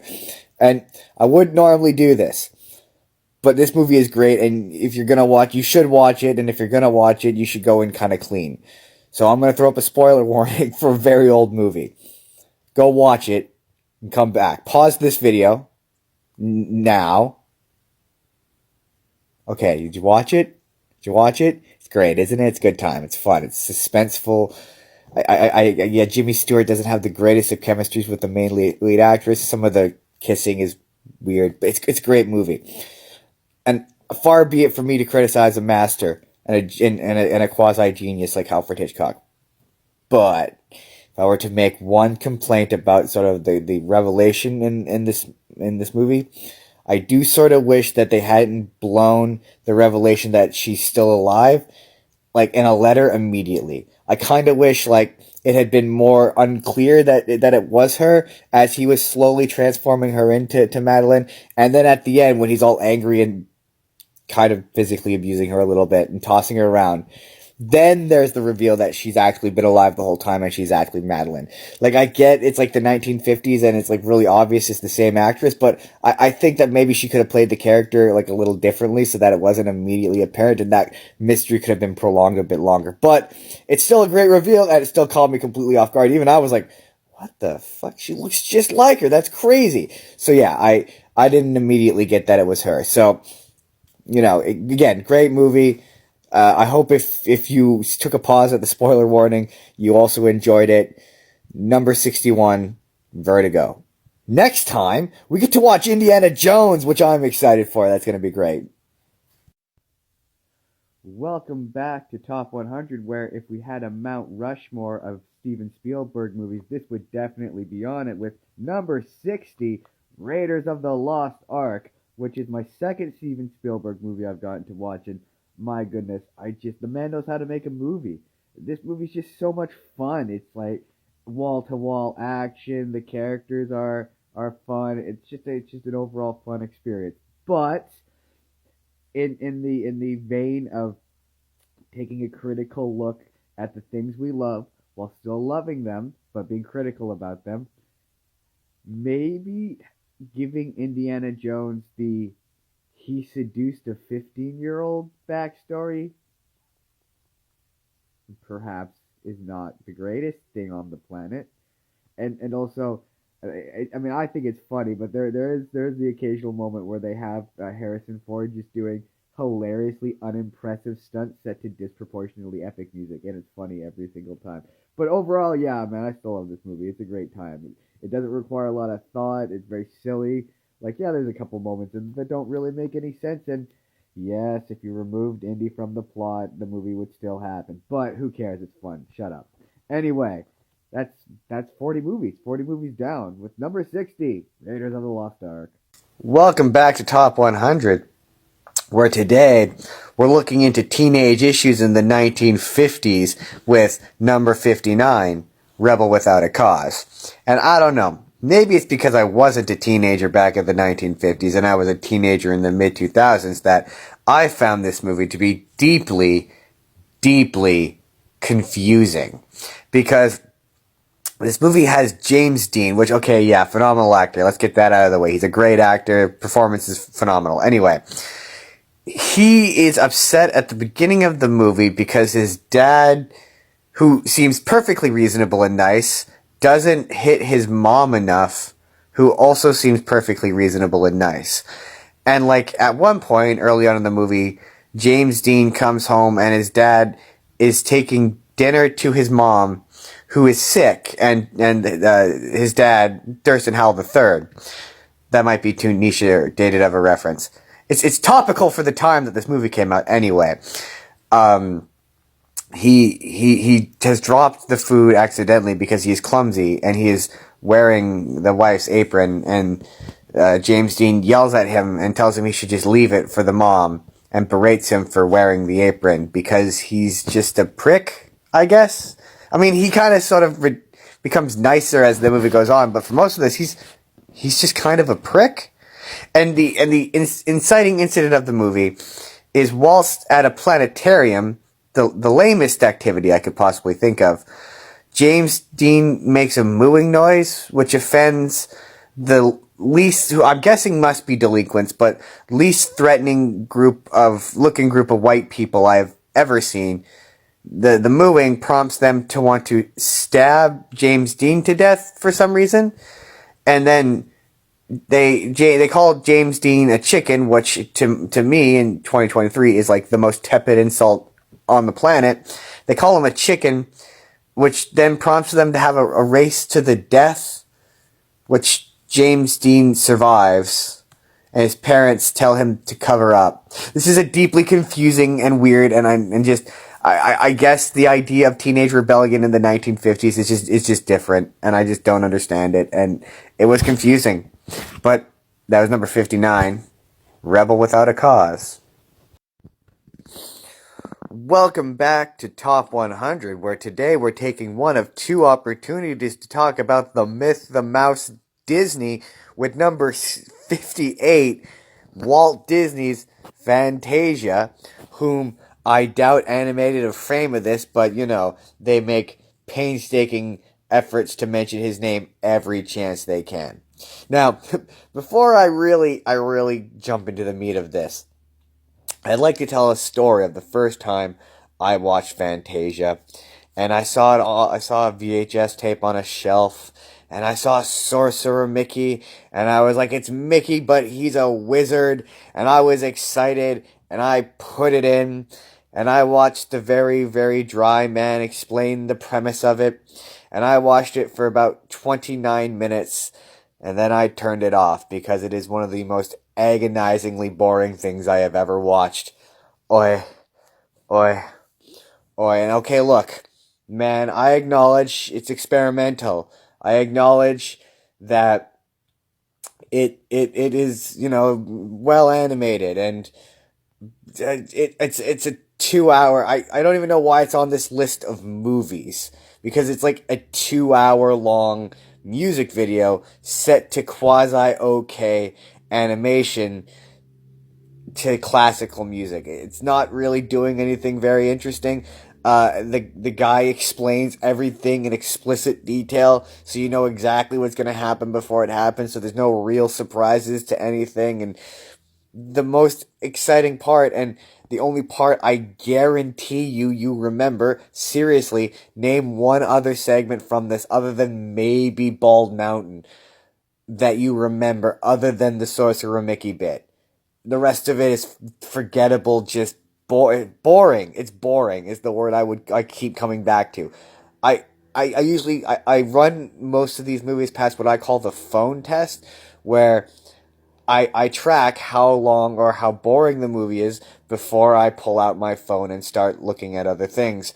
And it took me about 5 minutes before I pulled out my phone and I was on TikTok watching other videos. I was just, it was awful. Why? Why is this 2 hours long? And if you're gonna be like, it needs to be 2 hours long, Justin, then why did another version of this come out in 2000 that's an hour and 10 minutes shorter? Clearly they knew it was too long at the time. I read about how they cut out segments because they felt it. It's long, it's boring. It's number 58, it's Fantasia. Hopefully next week an actual movie. Welcome back to Top 100, where today we learned that the subject of today's video was actually about the Korean War, not the Vietnam War. I always thought that it was about the Vietnam War. Anyway, today we're looking at number 56, MASH, which, fun story about MASH. When I was a kid, my dad was a huge Star Trek The Next Generation fan. And so every time he'd watch that show, at the end of it, the credits for Star Trek would roll, and it would split screen to the opening theme song of MASH. So for me, MASH has always been the show that comes on after Star Trek. That's just always how I've always known it. And interestingly, today I learned that as well, that the theme song to MASH has lyrics, and like they're kind of dark lyrics about a subject matter I can't really talk about on here because it'll get me in trouble. But it's kind of dark. And my other question, really my only question about this movie, ultimately, is, am I meant to be rooting for Hawkeye, Duke, and Trapper? Like, am I meant to be rooting for those guys? Because they're kind of misogynistic, like sexist, racist, they cheat, they lie, like they're not good. Are they the good guys? Am I supposed to be rooting against the people who they're victimized? Like, they spend a significant portion of this movie like sexually harassing and like gaslighting this woman into believing that her name is Hot Lips for some reason because she has slighted them for reasons I don't fully understand. But like they thoroughly terrorize people who have very legitimate like complaints against them. And like, am I supposed to be rooting against those people? Like, it's very confusing. Also, the fact that this spawned 11 seasons of television, which I will not be watching, is kind of remarkable to me. But anyway, that was number 56, MASH. Welcome back to Top 100, where today we're talking about immediately after World War II. We're talking about number 57, The Third Man, which is I guess my first Orson Welles movie I've ever seen. And yeah, that dude's got some charisma. And this movie was interesting with a mystery that I once again completely slipped past me. I was fully believing it for the first half, and then when the big, reveal happens, it's like, huh. I was not expecting that. But then I kind of went, well, you're not going to it's not going to be like Orson Welles as this character if you're not going to see him again. So I thought at least I'd see him in a flashback. So when he showed up like midway, it did not surprise me. But more interestingly for me, because I've watched a lot of post World War, post 9/11 movies, and the one thing that I really got from those movies in that era, even though I lived it, I guess it kind of washed over me, was just how angry America was at the Middle East. Like, just enraged. Like, immediately. Whereas with this, it's like, they're like, you know what? Yeah, nobody's so great. Nobody's so great in post-World War II. We're all kind of just treating this part of the world like it's just a big piece of cake that we've just divvied up. Like, that's not cool. And then later, as the decades go on, then they get proper angry about World War II. It's really oddly interesting. But yeah, it's an interesting movie, and it did not pass the phone test, but it wasn't that it was boring. Oh yeah, the other thing, I never talk about soundtracks in these movies, and in this case, the soundtrack was odd to say the least, because there's these moments that are like clearly supposed to be tense and dramatic, but are like set to what I would describe as SpongeBob music, just like weirdly chipper and upbeat, unless like tense music was different in the 1940s. It could have been, I don't know. But anyway, all that having been said, that was number 57, The Third Man. An actual movie this time. I enjoyed it. Welcome back to Top 100, where today the hills are alive with the sound of number 55, The Sound of Music, which I I love this very long movie.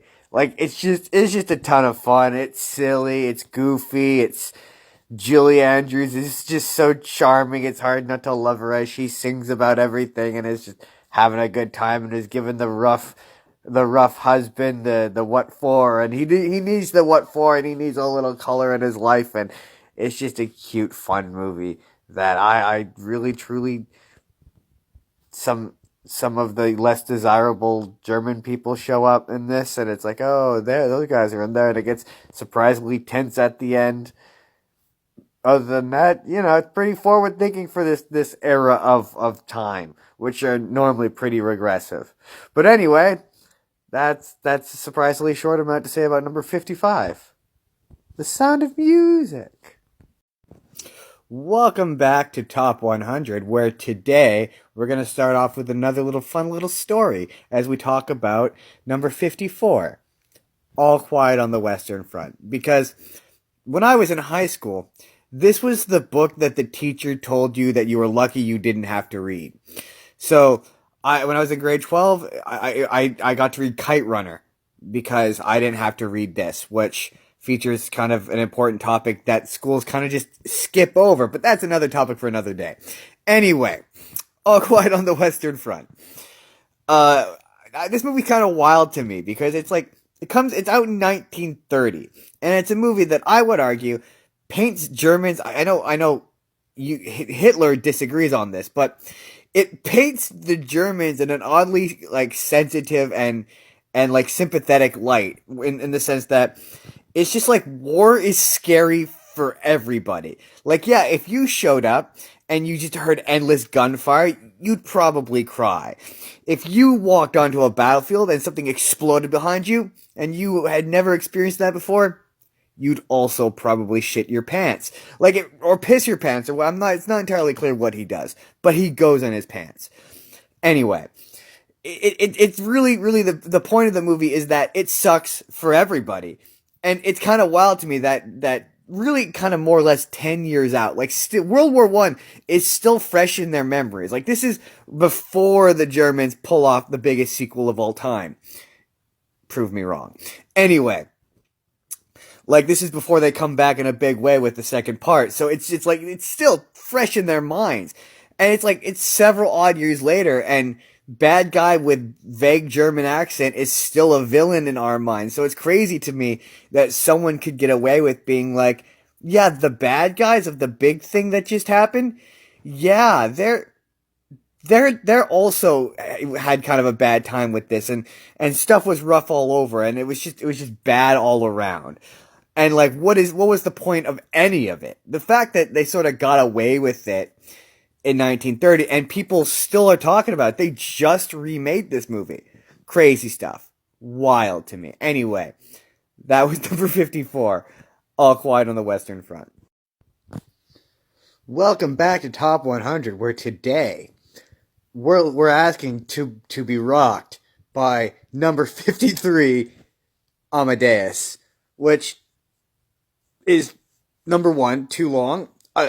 Just up front, I immediately went into this one upset because I thought I was going into a 2 hour and 40-minute movie, which is already tedious enough. But then I found out that the only version that now exists is the director's cut, which is 3 hours, which is too long. After just a fun little behind the scenes fact about this series, after about 2.5 hours, the movies start to become tedious and dull. My attention span just can barely handle 2 hours. At 2.5, I'm like, I'm done. I would like this movie to be over. Anyway, let's talk about the movie. This weird, strange, bizarre movie that's just weird. I guess Mozart, and this is supposed to be this tortured, depraved genius, but he's just kind of a doofus. He's got the doofiest laugh I have ever heard. And I can't tell if I'm meant to be taking him seriously or not, because he's just the goofiest guy I've ever seen. Like I at no point thought this movie was historically accurate because I was like, no way. There's no way Mozart was just a massive doofus. And I have no real frame of reference for whether or not classical music is good or bad. So he just kind of seemed like a halfway decent piano player who was like, again, just a gigantic doofus.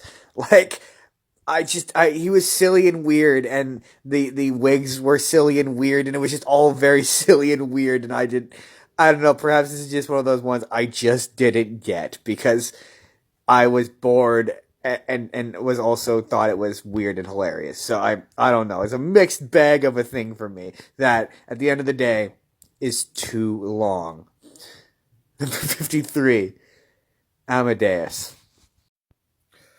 Welcome back to Top 100, where today I get to talk about the American Army, my favorite group of people to talk about, with number 52, From Here to Eternity.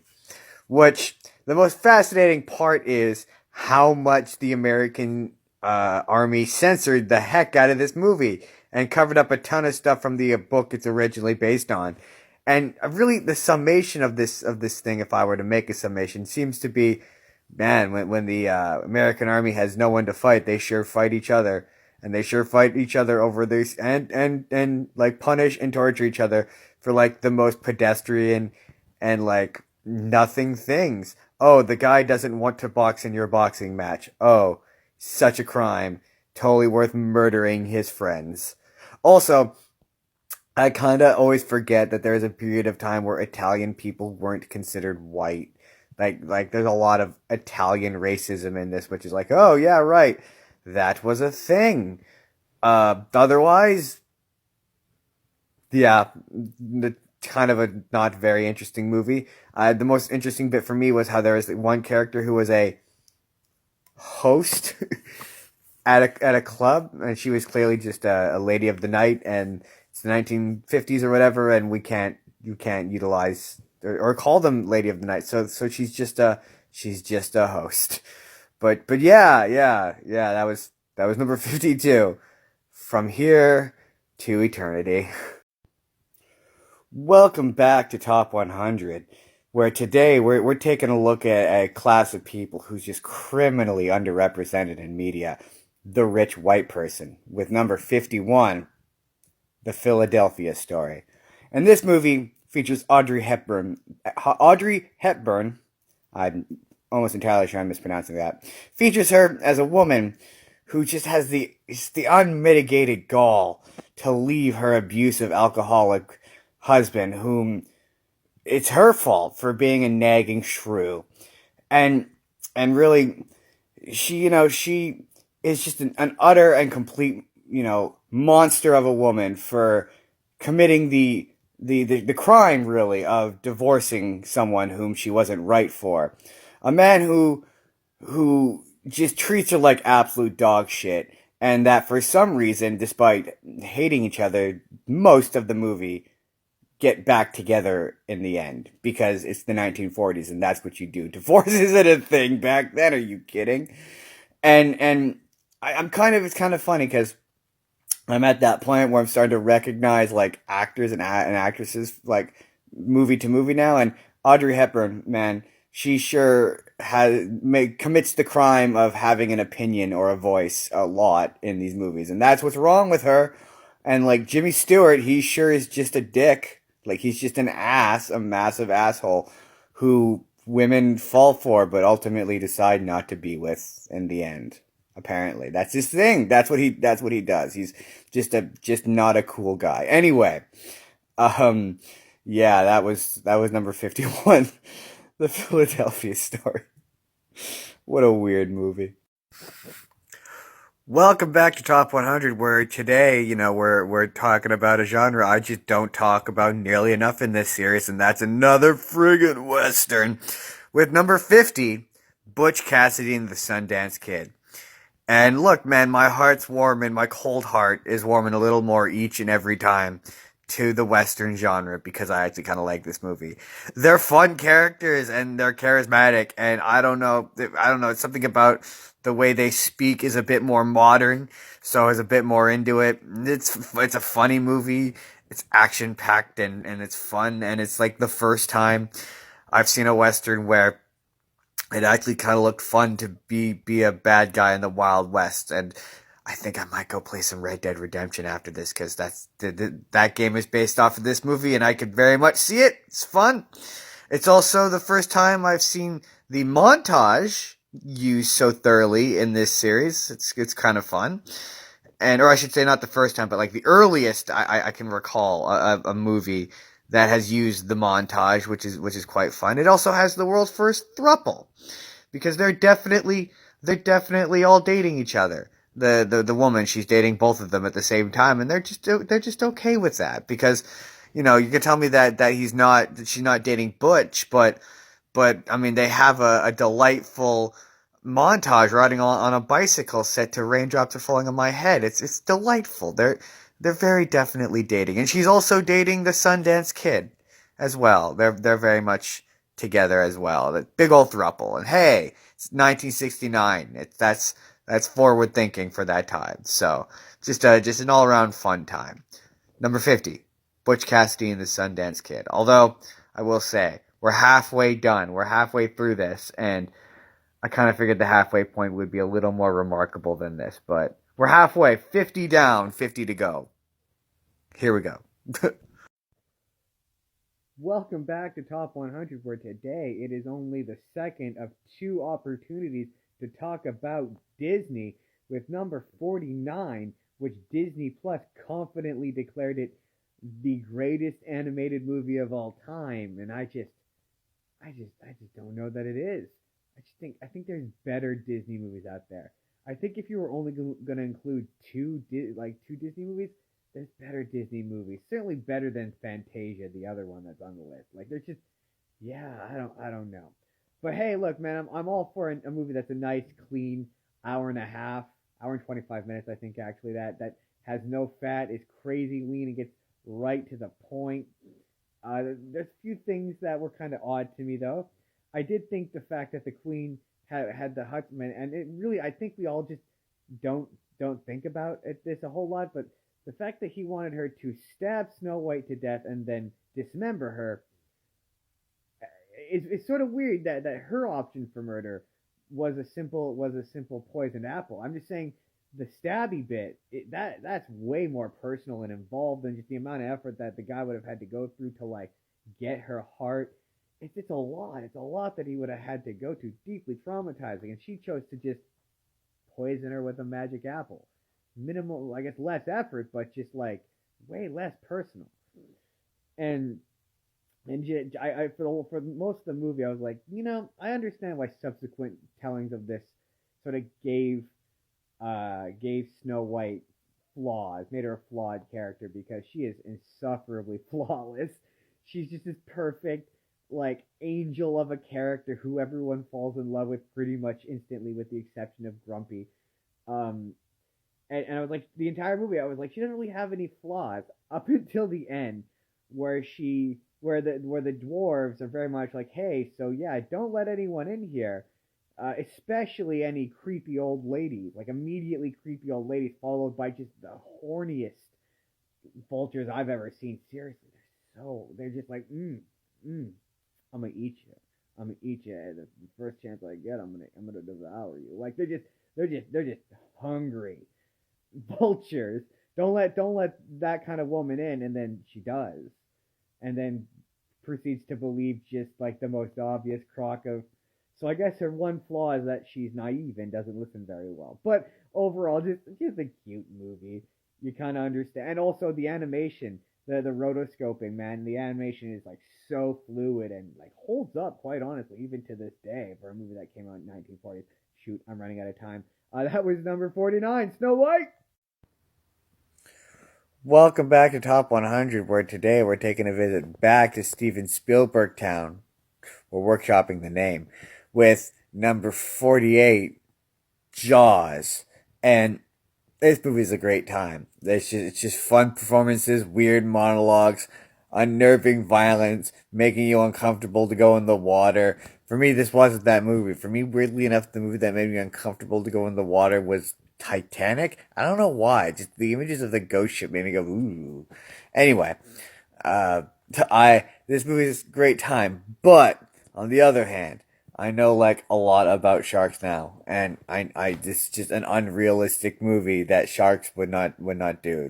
They're not that motivated. You like kick them once in their nose, and they're like no, and then they pretty much go away. They like bite you once, they wouldn't see. Anyway, it's still a great time. It's still a great movie. I love Steven Spielberg. His characters have just a certain way about them that's just it's fun. It's a good time. It's number 48. It's Jaws. Welcome back to Top 100, where today we're asking the question, are you talking to me? Are you talking to me? Well, I'm the only one here. So you must be talking about number 47, Taxi Driver, which, I mean, as a lover of Martin Scorsese, I was looking forward to this. And man, it's a lot. It's like for like most of the movie, it sort of seemed like, and I know this is probably isn't the best time to say this, but it felt like I was watching like an insane shooter's manifesto. Ooh, yeah, it's gonna get me in trouble probably. But just an unhinged man, and I just sort of find it fascinating that in like the '70s era of filmmaking, there's very much the idea that the people who went to Vietnam didn't come back okay. And there were certain people who went to Vietnam to hurt people, and it was like they were the kind of people who were angry and just needed to hurt people. And they were like directed in the correct direction, quote unquote. Correct. And Robert De Niro in this movie very much is a man who, like, yeah, he just so happened to get the right guys this time. But I love the ending where you just kind of find out, yeah, he's still a trigger happy, like, nutcase who at the first chance will like exhibit his idea of justice, and that might be the right idea or the wrong idea, and we just don't know. And I mean, this movie's gnarly and disgusting, and there's there's a 12-year-old prostitute. Jodie Foster is 12 years old in this movie, and she plays a prostitute. And there is an uncomfortably long scene of a man trying to seduce a 12-year-old, and it's just not okay. Like, even for a Scorsese film, this is just disgusting and racist and kind of awful. I will say there is one moment of weird progressiveness, though, where a character is like, yeah, the gays in California, when they get divorced, they get alimony, and the guy's like, good for them. They're really quite more ahead than we are. But he didn't say the gays. He said another slur that I can't say. But yeah, yeah, Robert De Niro is given like a just a powerhouse performance of a man who, like I say, is just off his rocker and completely just unhinged and like dangerous, and that nobody is seeing how dangerous he is, or they are, and they're just not doing anything about. But yeah, man, that was 47. That was Taxi Driver. Welcome back to Top 100, where today we don't really have a clever intro. With number 46, A Clockwork Orange. And here's the thing. Clockwork Orange is one of those movies where, like, you watch once, or at least I watched once, and I was like, yeah, I get it. And then I was like, I'm probably never going to watch it again. And then I started a not successful internet movie watching thing where I watched this list, and this is on the list, and now I have to watch it again. And yeah, it's a weird, gross, disturbing, just icky movie. Yeah. Uh, I don't know. It's a Kubrick movie, man. There's lots of weird, like long, uncomfortable shots. Like the man didn't love yelling "cut," apparently. Uh, there's multiple sequences of just like really intricately done and thorough paperwork. So I'm guessing that's just a thing Kubrick respected. He was like, you know what? I believe in like thoroughly done administrative work. It's what keeps the world running. Is we got to make sure we get those forms signed and swapped properly. And I have to show every second of it. And otherwise, I guess I get it. I don't know. It's a lot of just. I mean, I will say it's been sort of impressive so far how the list hasn't really featured a really graphic sexual assault. This is kind of the first one to do that, and it makes it unpleasant. But anyway, that was 46 with Clockwork Orange. Welcome back to Top 100, where today we're talking Tennessee Williams, we're talking Marlon Brando, we're talking number 45, A Streetcar Named Desire. Now, this movie is just like a lot. Just a lot of domestic violence. I think the thing about it for me that gets me the most is just like, I'm sure there's a million women out there who all probably went through this. This woman, poor woman, who, to be clear, and the movie cuts this out, but I feel it's important to mention, this woman who discovers her clearly very closeted husband in the throes of an affair with another man, who then, out of what is probably 1930s or 40s guilt himself, and she, as a trauma response, goes on to have a series of affairs that, like, yeah, no, not great, culminates in her having an affair with a 17-year-old student, power imbalance, and she is run out of town and told she has loose morals, which, like, I mean, I suppose, yeah, it's not great that she's had this affair with this student. That's not a great thing. But my thing is, a lot of her, like, responses that aren't her losing her mind are very reasonable.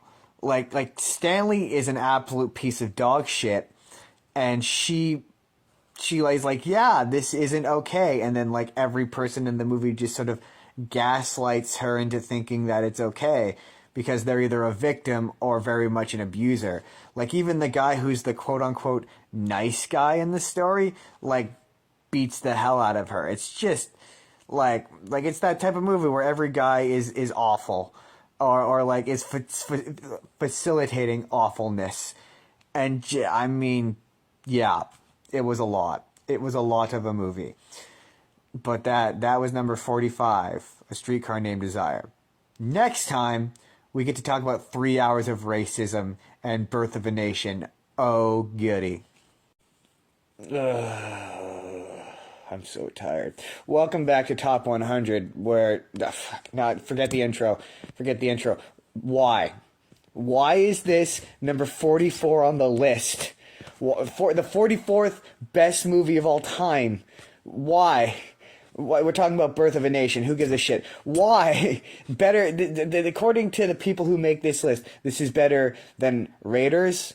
This is better than Jaws, Close Encounters of the Third Kind. The fucking Sound of Music. This movie, which is pro Confederacy. The Confederacy are very much the good guys, and pro KKK.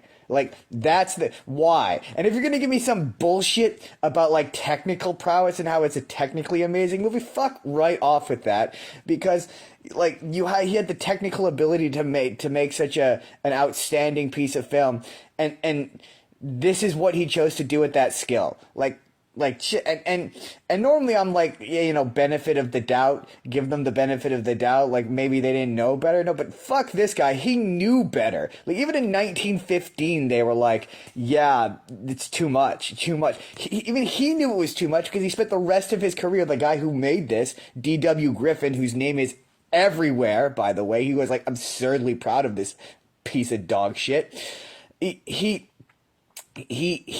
knew he had made a bad movie, because he spent the rest of his career apologizing for it. Like, the next movie he made is literally called Intolerance, and I could talk about, like, yeah, okay, sure, the one sequence with a ton of extras is, I guess, technically impressive, if you forget it's supposed to be about the heroic KKK, who are the good guys in this.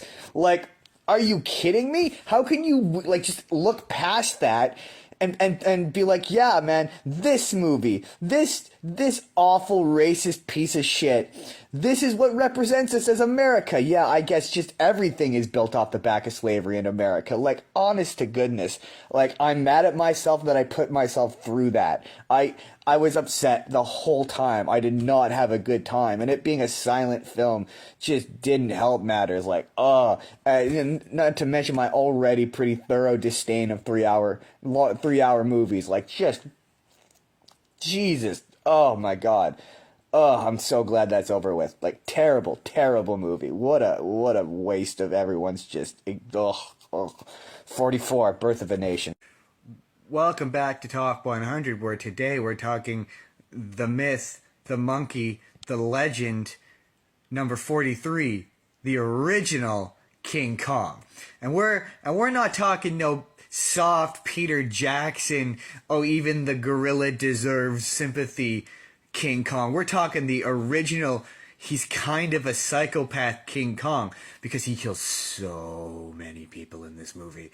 And not even like in survival or whatever, like deliberately kills people. Like there's one guy where he like stomps, like squishes, and then the guy like wiggles around and is still alive, and then he finishes the job. Like he kills so many people that he just doesn't need to kill. It's a remarkably violent movie. I think it was like pre-America Film Code or whatever. So it's like, yeah, they killed a lot of people. And it's impressive. It's an impressive special effects bonanza, as it were. I'm sure back in 1933 when this came out, this was probably pretty mind-blowing because it still looks good. It still looks great, and it's still fun. Not my favorite version of King Kong, though. My favorite version of King Kong is that animated series where Kong has a human brother for some reason, and they have a device which merges them into like a combined thing, and they fight the bad guys who have a similar technology, but they merge with random animals to become like gigantic human mutant animal hybrids, and Kong fights them, and it's awesome. And I loved that show as a kid.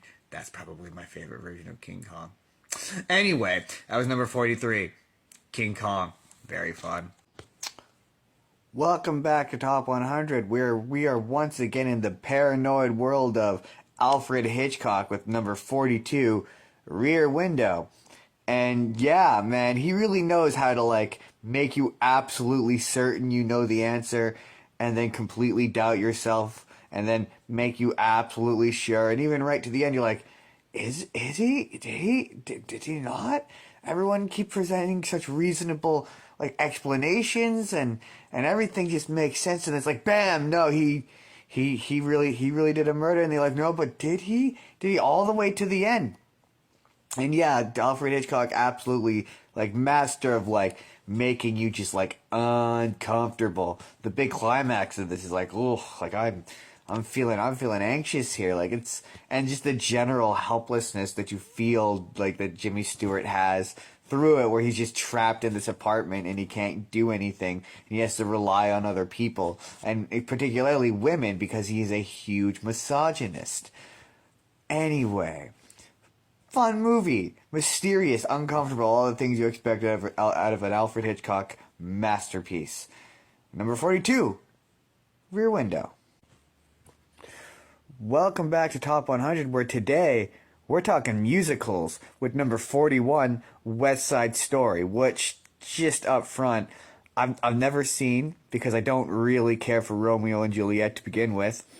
And my only real experience with it was a high school production I saw in grade 10, which all I'll really say without getting overly mean is it kind of put me off of high school theater for like the rest of my high school experience.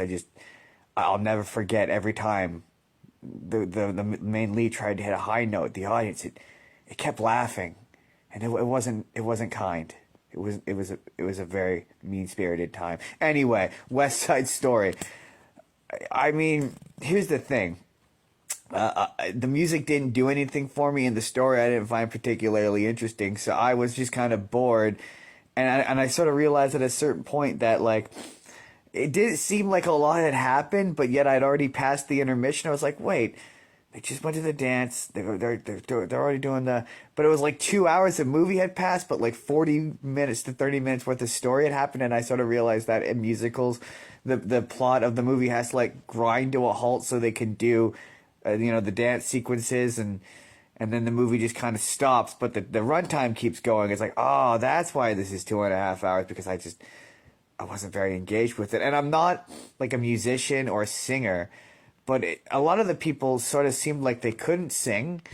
And the main lead, Maria, can sing very well, but she's got like an opera sounding voice, which is not harmonizing well with any of the rest of the singers who have a different kind of singing voice. So none of the duets really sounded great. And I was just mostly bored. It was mostly a boring movie. And I, again, don't care for Romeo and Juliet to begin with. So it's like, all right.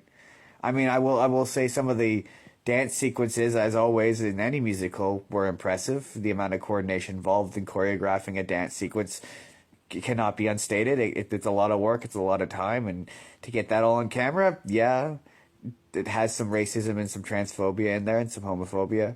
But it's par for the course from a movie from the 1960s at this point. Yeah, that was West Side Story, number 41. Welcome back to Top 100, where today we are back in the world of Alfred Hitchcock with number 40, North by Northwest. And when you see enough of a director's filmography, you start to learn and you start to see how each of the movies share similarities.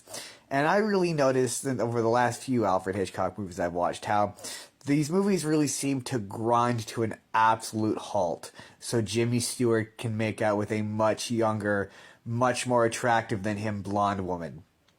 And I'm happy to report, I'm happy to tell you guys, that does not happen in this movie. This movie grinds to a halt so Cary Grant can make out with a much younger, much more attractive blonde woman. And yeah, Hitchcock is the master of suspense and the master of a mystery. And for as long as there is a mystery and I was confused and like I wasn't sure what was going on, I was engaged. But the moment the movie stopped so Cary Grant could repeatedly make out with a much younger blonde woman, and then it revealed what the mystery was, I didn't find the resolution to be particularly interesting. I don't know, it was just the hook was so good early on that it was just like the resolution was like, I always find when the resolution is just spy shit, it's just never very engaging for me. It's just like, I was kind of hoping it was going to be maybe a mental thing or like a fake out, but it was just like, oh, he's just a Russian spy. It's like, I got bored and my mind wandered, and I was like, it's just that it wasn't as engaging as the previous ones. Like I much more enjoyed Vertigo. I thought Vertigo had a way more engaging mystery, and I think Cary Grant he's a very charismatic dude, and I enjoyed his quick wit, but like, yeah, the minute they decided he needed the love interest, he became decidedly less interesting. And I think one of the moment for me that was really like I kind of lost interest or sympathy for him was when he says, just like, when he essentially slut shames the love interest, like in front of everybody, and then is like, oh yeah, when he finds out, spoiler alert, that she's, is a double agent, and he's like, oh, I'm sorry for all the horrible shit I said to you that I absolutely meant. I didn't mean it, because I thought you were a bad guy, and that made it okay, even though it was not okay, and I absolutely meant it. And given a moment later on, I will probably say equally horrible shit to you later. But anyway, that was number 40. That was North by Northwest. 60 movies down. Like, we're more than halfway. This is crazy. 60 down. 40. North by Northwest. Welcome back to Top 100, where today we're going all the way back to the Russian Revolution with number 39, Dr. Zhivago. And here's the thing about the Russian Revolution. All I really know about the Russian Revolution, I learned from reading Animal Farm as a child. That and that animated movie that someone made where they decided that what needed Disneyfication is the Russian Revolution for some reason, and they all sing about how sad they are that the revolution happened or something. I don't remember what it's called. Anyway, I don't really feel like I learned anything additionally from watching this movie. Well, I mean, I did, but that's mostly because I got bored halfway through and just started reading about the Russian Revolution because this was a very dull and very long movie. Like, you know, a movie's too long when at the time the biggest point of criticism is that the movie was too long. And I don't know, maybe just my idea of romance is different, but I found the story of a man who like repeatedly cheats on his wife, unapologetically so, and then just sort of abandons his family and makes no attempt to contact them or see them ever again. And I don't know, maybe it's just I was so bored. I'm sure there was like a political reason why he couldn't, but I was just so checked out because again, it's too long and very boring. This movie also does that thing of the 1960s where like a movie gets like I should say a woman gets victimized just like a lot and then acts like it's her fault she's being victimized. Like she's very definitely the victim of a pretty for the 1960s brutal sexual assault, and then a guy just sort of pretends that he's doing her a favor by marrying her. Gross and weird. But yeah, just overall, I wasn't invested in the romance, and I didn't find any of the political stuff to be. It didn't seem to be the point. The point seemed to be the romance, and the romance just. I don't know. It just didn't do anything for me. It was just yeah, again, boring. Boring is the word I go back to. And like, yeah, for me, once a movie passes 2 hours, I start to become bored and I start to check out. And then at 2.5, it becomes tedious. And then at 3, if it's still going, I want it mercifully to end. And that will absolutely like taint my opinion of a movie. Anyway, that was number 39, Dr. Zhivago. Welcome back to Top 100, where today we're talking post-World War II with number 37, The Best Years of Our Lives, which is just a really like interesting exploration of 3 veterans post-World War II. And it's kind of the first movie of its era, really, that I've seen in this spread of like a ton of post-World War II movies I've now seen, where it was like, hey, yeah, maybe World War II wasn't so awesome for us, you guys. And it's like an exploration of like actual PTSD, and just yeah, and really special shout out to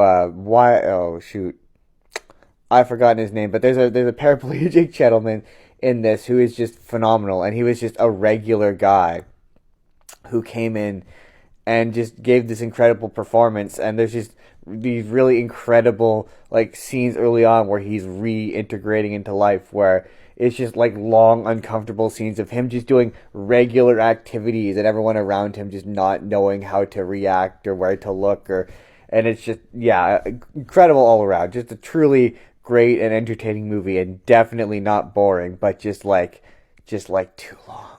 Like there's like a very long wedding ceremony sequence that's just an entire wedding ceremony that goes on for an eternity right at the end where it's like at 2.5 hours where it's like I just want this to be over. I just want this to be done. But beyond that, yeah, very entertaining movie. Was not bored. Number 37, The Best Years of Our Lives. Welcome back to Top 100, where often these movies are not only unexpected, but they're also educational. And none have been more educational than number 36, Midnight Cowboy. Because I didn't know that the word hustler was slang for male prostitute.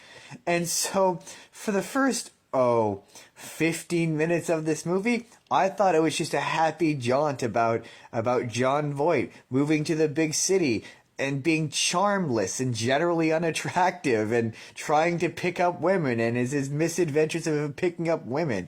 It wasn't until he attempted to elicit a woman for sex and tried to get money out of her that I realized that he was a male prostitute. That coupled with the quick Google to read about it, because I was like, I think I'm missing something here. And then it turns out I just had to wait 10 minutes for them to just out and out say that he was that.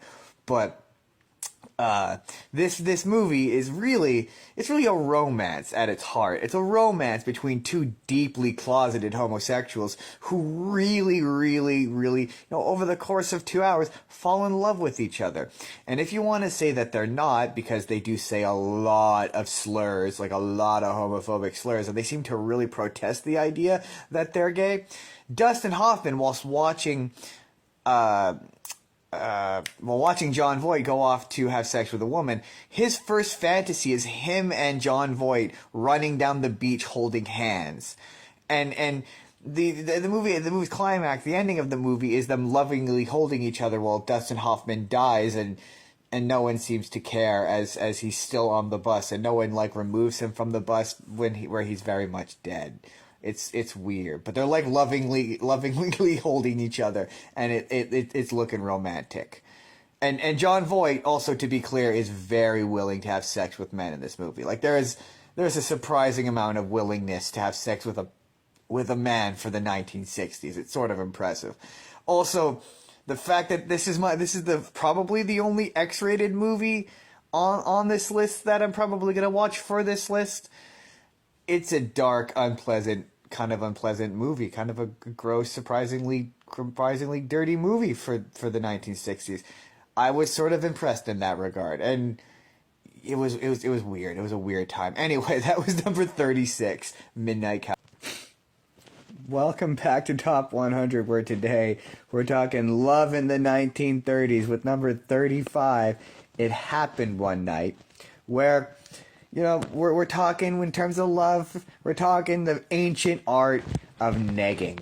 The for those who don't know what negging is, the underutilized way to pick up women where you're just a massive dick. Because apparently that's what women were into in the 1930s. They love a man who's just a mean jerk. The funniest part of this movie for me was when she's like, oh yeah, I've only ever been told what to do my whole life, and I love this road trip I'm on where I'm escaping a kidnapping and trying not to be re-kidnapped. And the movie never addresses or pretends that that's a bad thing, that she was kidnapped and escaped her kidnapper, which is her dad, because apparently it's okay that her dad kidnapped her. And which it was very much a kidnapping. Where was I? Oh yes. She's like, oh, I'm happy because no one's telling me what to do, while this man just screams at her and tells her what to do.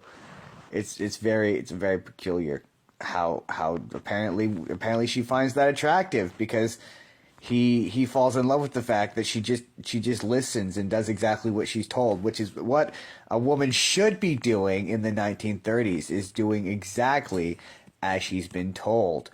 And when I did my reading on this one, it was called a romantic comedy, which felt generous at best. Just a very odd movie where Clark Gable's just a dick. Weird. Anyway, number 35, It Happened One Night. Welcome back to Top 100, where today we're talking about maybe one of the worst places in the world, the American South, with number 34, To Kill a Mockingbird.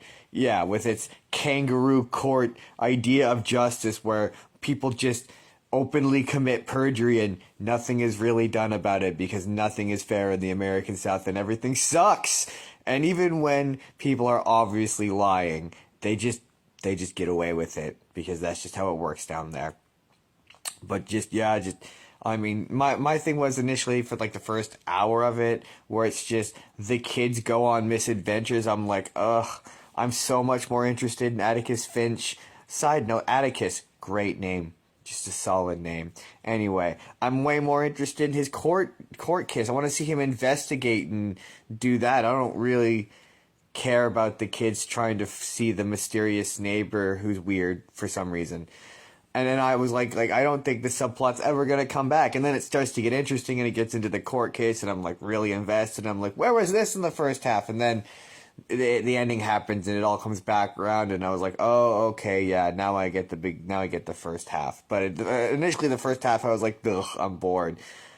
But anyway, good performances. The gentleman playing the the guy who's being wrongly persecuted. Brilliant. His kid, like the whole court sequence is it's just so good. It's just a solid, good movie. Yeah, it was an interesting time. I can't say a great time. I mean, as a movie, I had a great time, but feeling sympathy for a man who, again, was wrongly convicted. Ugh. Anyway, it's a good movie. It's a very good movie. Number 34, To Kill a Mockingbird. Welcome back to Top 100, where today, golly gee ho boy, it's another Western with number 33, High Noon. And this movie really is two things. It's bad guys just hanging out at a train station, not really doing much. It's the good guys having the same conversation about, oh, there's a bad guy coming. Will you help me stop the bad guy? Nah, I'm not gonna do that. I'm not gonna help you stop the bad guy. For about 84 minutes. Rinse and repeat over and over again. Culminating in a not exceptionally interesting shootout at the end.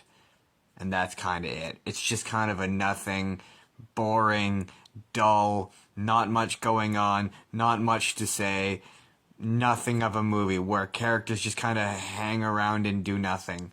Or talk about doing nothing. Or talk about doing something and then doing nothing. I don't love Westerns, but I've seen, like, at least at this point, a half dozen of them on this list that are better than this, just, again, boring movie. Butch Cassidy and the Sundance Kid was a far more engaging movie than this nothingness. I don't have anything to say because it's nothing. There's nothing to it. It's just... Yeah, I don't know. This is another example of I don't know why it's on this list. It's not a very interesting movie. At least I didn't find it to be a terribly interesting movie. And it's not, I always feel like when I'm like, this is boring, it always comes back to, well, it's just old. And there's a lot of times where no, it's not because it's just old. It's just not very interesting. But yeah, that was number 33. That was High Noon. Welcome back to Top 100, where today we're faced with a bit of a conundrum because with number 32, The Godfather Part 2, this is really the first time a sequel has appeared on the list, and because I've been approaching this in descending order, the first one is further up the list, so I was like, well, do I watch the first one first and then come back to this, or do I swap them, or what do I do? Because I've only ever finished like half of the first one. We'll talk about that when we get to Godfather. But yeah, I was like, do I watch this one first and just judge it on its own? Which I did, and it was very entertaining, and I was very into it, and yeah, it was very interesting. I will say it's too long. It's way too long. I sort of fell asleep to about towards the end at about the 2 hour mark. I started doing one of these things and I fell asleep. And I woke up and it was the end, and I had to go back and rewatch the ending. So yeah, it's too long. It's two really good movies about like the he's the Godfather now. Here's what's next with Al Pacino, and then prequel Godfather with Robert De Niro, and they're both very good movies that would be great as separate movies, but mashed together into one super movie. It's like, oh, too long, too long. Other than that, entertaining, great all around. Whatever. Good movie. Enjoyed it. Too long. Number 32, Godfather Part 2. Welcome back to Top 100, where today we gotta talk about Woody Allen with number 31, Annie Hall. Because look, I went into this with an open mind. I was like, separate art from artist. Yeah, he's got a reputation for being a creepy weirdo. I feel like that's putting it lightly. Yeah, he's had some controversy, but let's judge this thing on its own merits. And having seen this movie, yeah, that's kind of difficult, because this is a movie written by someone who very clearly thinks they're smarter and more clever and like better looking than they are. Because Woody Allen in this movie is playing a character who sort of just seems like a self-insert character, and he is like easily one of the most insufferable people I've ever seen. Like, he's awful. He's sexist, he's misogynistic, he's racist, he's not particularly funny, he's not charming, he's really rather obnoxious and annoying. Like, the most unbelievable part of this movie is that any woman would be attracted to him, let alone three. Like, the fact that he's had 2 failed marriages is completely unbelievable because he's just not a very likable or good person. I think he cops to like multiple times, but it's just like, okay, yeah, I believe he dates and that he can maybe like swindle a woman into going out with him once, but like there's scenes in this movie that he's saying just not very charming things to this Annie Hall, and she's tripping over herself in love with him, and I'm like, really? That guy? He's kind of an awful person. Like, why? Why would you? And I mean, there's so many just strange things that when you think about who Woody Allen is as a person in real life, you're like, ooh, that's weird. Like, there's this weird, gross line at the end from one of the characters who has been interrupted by having a threesome with 2 16-year-old girls, and they're both like high-fiving each other, and Woody Allen at no point goes, dude, it's a little young, don't you think? That's weird. You're weird. Stop being weird. Like reacting like a normal person would, because I guess Woody Allen is just a creepy weirdo. At least that's how he comes across in this movie. Anyway, 31, Annie Hall. Welcome back to Top 100, where we're almost entirely positive we're going to mispronounce the title of this movie a bunch in this video with number 38, Double Indemnity? Oh, I'm pretty sure I mispronounced that. Anyway, today we're talking about just a dumb criminal. A man who, and people give Disney shit for this, but a man who, to be clear, after knowing a woman for literally an afternoon, really just a conversation, decides that he needs to do a murder. She convinces him to do a murder based like on like 2 days worth of conversation, and then like intermittent 15 minutes at tops conversations in which they plan just a really dumb murder. So dumb that the people like almost immediately are like, yeah, this doesn't make any sense. It wouldn't work. Their plan is to kill a guy off site, dump him on the train tracks, and then stage it so it looks like he tossed himself off a slow-moving train, which wouldn't kill him because the train's moving at like 15 miles an hour at most. So he would at best break. Oh, and he's already broken a leg, which he didn't claim, even though he has supposed accidental insurance. He would like at most maybe break a leg or an arm or sprain something. It's not going to kill him. It's certainly not going to break his neck. It's just, it's not going fast enough. Like there isn't even like a moment where it looks like they might get away with it. It's such a dumb and like, despite being like claimed as a well thought out crime, it's not. It's just like got this massive gap in it, and like it's like, yeah, it's a decent mystery for, you know, most of it, but if you watch enough mystery, she puts off like just immediate Black Widow. Like she's a Black Widow. Like you just immediately you're like, yeah, she is suspicious. She is playing you, dude. She's playing you. But you know, entertaining movie. And I know this is a low bar, but hey, I wasn't bored. It didn't pass the phone test, though. I did pull out my phone. But I wasn't bored. I was engaged with it. So here we go. We're going to mispronounce it probably again. Number 38, Double Indemnity. Indemnity? Anemone? Double Indemnity. Welcome back to Top 100, where today we're talking post-World War II with number 37, The Best Years of Our Lives, which is just a really like interesting exploration of 3 veterans post-World War II. And it's kind of the first movie of its era, really, that I've seen in this spread of like a ton of post-World War II movies I've now seen, where it was like, hey, yeah, maybe World War II wasn't so awesome for us, you guys.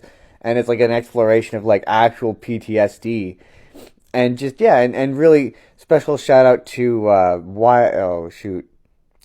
I've forgotten his name, but there's a paraplegic gentleman in this who is just phenomenal. And he was just a regular guy who came in and just gave this incredible performance. And there's just these really incredible like scenes early on where he's reintegrating into life, where it's just like long, uncomfortable scenes of him just doing regular activities and everyone around him just not knowing how to react or where to look, or and it's just incredible all around. Just a truly great and entertaining movie, and definitely not boring, but just like too long.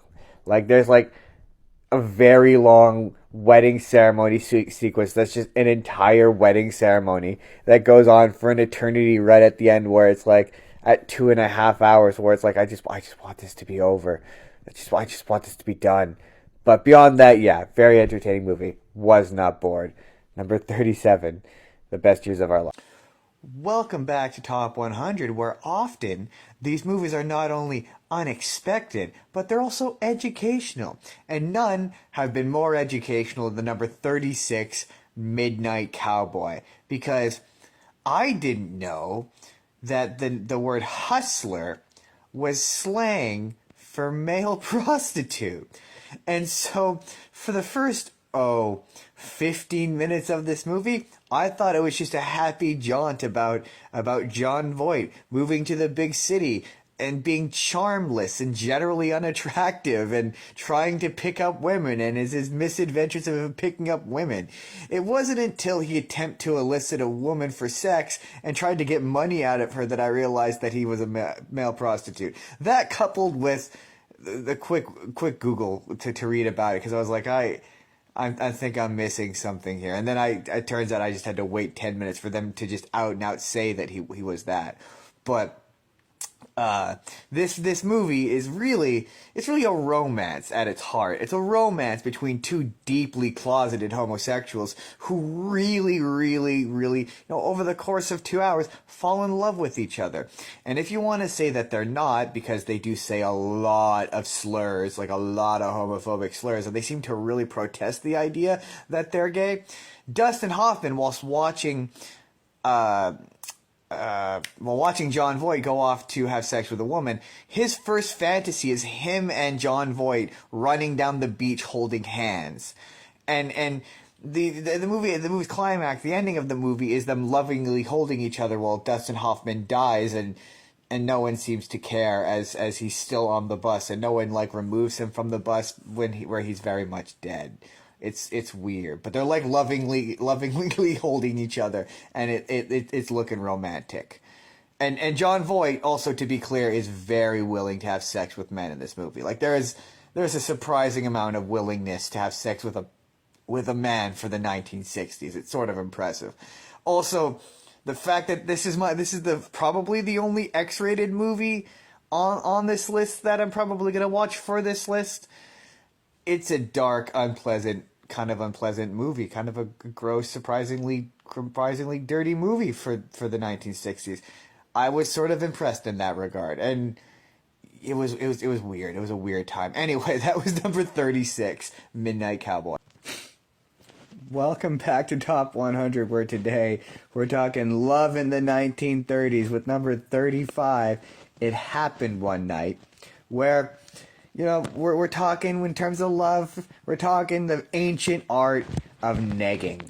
The for those who don't know what negging is, the underutilized way to pick up women, where you're just a massive dick. Because apparently, that's what women were into in the 1930s. They love a man who's just a mean jerk. The funniest part of this movie for me was when she's like, oh yeah, I've only ever been told what to do my whole life, and I love this road trip I'm on where I'm escaping a kidnapping and trying not to be re-kidnapped.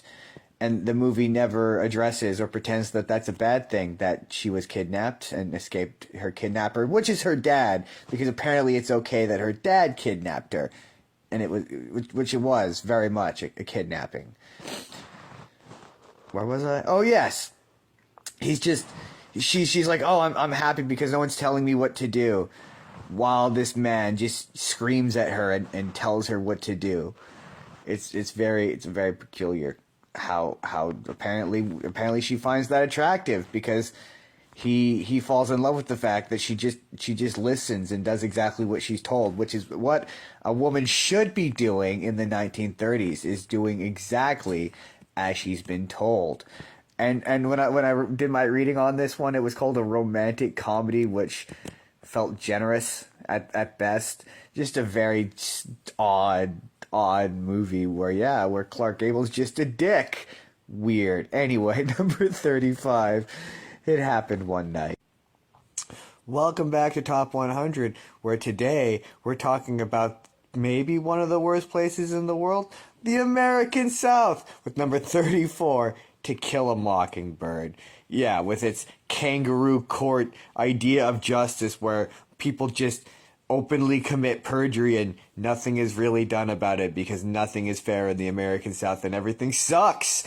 And even when people are obviously lying, they just get away with it because that's just how it works down there. But I mean, my thing was initially for like the first hour of it, where it's just the kids go on misadventures. I'm like, ugh, I'm so much more interested in Atticus Finch. Side note, Atticus, great name. Just a solid name. Anyway, I'm way more interested in his court case. I want to see him investigate and do that. I don't really care about the kids trying to see the mysterious neighbor who's weird for some reason. And then I was like I don't think the subplot's ever going to come back. And then it starts to get interesting and it gets into the court case and I'm like really invested. I'm like, where was this in the first half? And then the ending happens and it all comes back around and I was like, oh, okay, yeah, now I get the first half. But initially the first half I was like, ugh, I'm bored. But anyway, good performances. The gentleman playing the guy who's being wrongly persecuted, brilliant. His kid, like the whole court sequence is it's just so good. It's just a solid good movie. It was an interesting time. I can't say a great time. I mean, as a movie, I had a great time, but feeling sympathy for a man who, again, was wrongly convicted. Ugh. Anyway, it's a good movie. It's a very good movie. Number 34, To Kill a Mockingbird. Welcome back to Top 100, where today, golly gee ho boy, is another Western with number 33, High Noon. And this movie really is two things. It's bad guys just hanging out at a train station, not really doing much. It's the good guys having the same conversation about, oh, there's a bad guy coming. Will you help me stop the bad guy? Nah, I'm not gonna do that. I'm not gonna help you stop the bad guy. For about 84 minutes. Rinse and repeat over and over again. Culminating in a not exceptionally interesting shootout at the end. And that's kind of it. It's just kind of a nothing, boring, dull, not much going on, not much to say, nothing of a movie where characters just kind of hang around and do nothing. Or talk about doing nothing. Or talk about doing something and then doing nothing. I don't love Westerns, but I've seen, at least at this point, a half dozen of them on this list that are better than this, just, again, boring movie. Butch Cassidy and the Sundance Kid was a far more engaging movie than this nothingness. I don't have anything to say because it's nothing. There's nothing to it. It's just... Yeah, I don't know. This is another example of I don't know why it's on this list. It's not a very interesting movie. At least I didn't find it to be a terribly interesting movie. And it's not... I always feel like when I'm like, this is boring, it always comes back to, well, it's just old. And there's a lot of times where, no, it's not because it's just old. It's just not very interesting. But yeah, that was number 33. That was High Noon. Welcome back to Top 100, where today we're faced with a bit of a conundrum because with number 32, The Godfather Part 2, this is really the first time a sequel has appeared on the list, and because I've been approaching this in descending order, the first one is further up the list, so I was like, well, do I watch the first one first and then come back to this, or do I swap them, or what do I do? Because I've only ever finished like half of the first one. We'll talk about that when we get to Godfather. But yeah, I was like, do I watch this one first and just judge it on its own? Which I did, and it was very entertaining, and I was very into it, and yeah, it was very interesting. I will say it's It's too long. It's way too long. I sort of fell asleep to about towards the end at about the 2 hour mark. I started doing one of these things and I fell asleep. And I woke up and it was the end and I had to go back and rewatch the ending. So yeah, it's too long. It's two really good movies about like the he's the Godfather now. Here's what's next with Al Pacino, and then prequel Godfather with Robert De Niro, and they're both very good movies. That would be great as separate movies, but mashed together into one super movie, it's like, oh, too long, too long. Other than that, entertaining, great, all around. Whatever, good movie, enjoyed it. Too long. Number 32, Godfather Part 2. Welcome back to Top 100, where today we gotta talk about Woody Allen with number 31, Annie Hall. Because look, I went into this with an open mind. I was like, separate art from artist. Yeah, he's got a reputation for being a creepy weirdo. I feel like that's putting it lightly. Yeah, he's had some controversy, but let's judge this thing on its own merits. And having seen this movie, yeah, that's kind of difficult because this is a movie written by someone who very clearly thinks they're smarter and more clever and like better looking than they are. Because Woody Allen in this movie is playing a character who sort of just seems like a self-insert character, and he is like easily one of the most insufferable people I've ever seen. Like, he's awful. He's sexist, he's misogynistic, he's racist, he's not particularly funny, he's not charming, he's really rather obnoxious and annoying. Like, the most unbelievable part of this movie is that any woman would be attracted to him, let alone three. Like, the fact that he's had 2 failed marriages is completely unbelievable because he's just not a very likable or good person.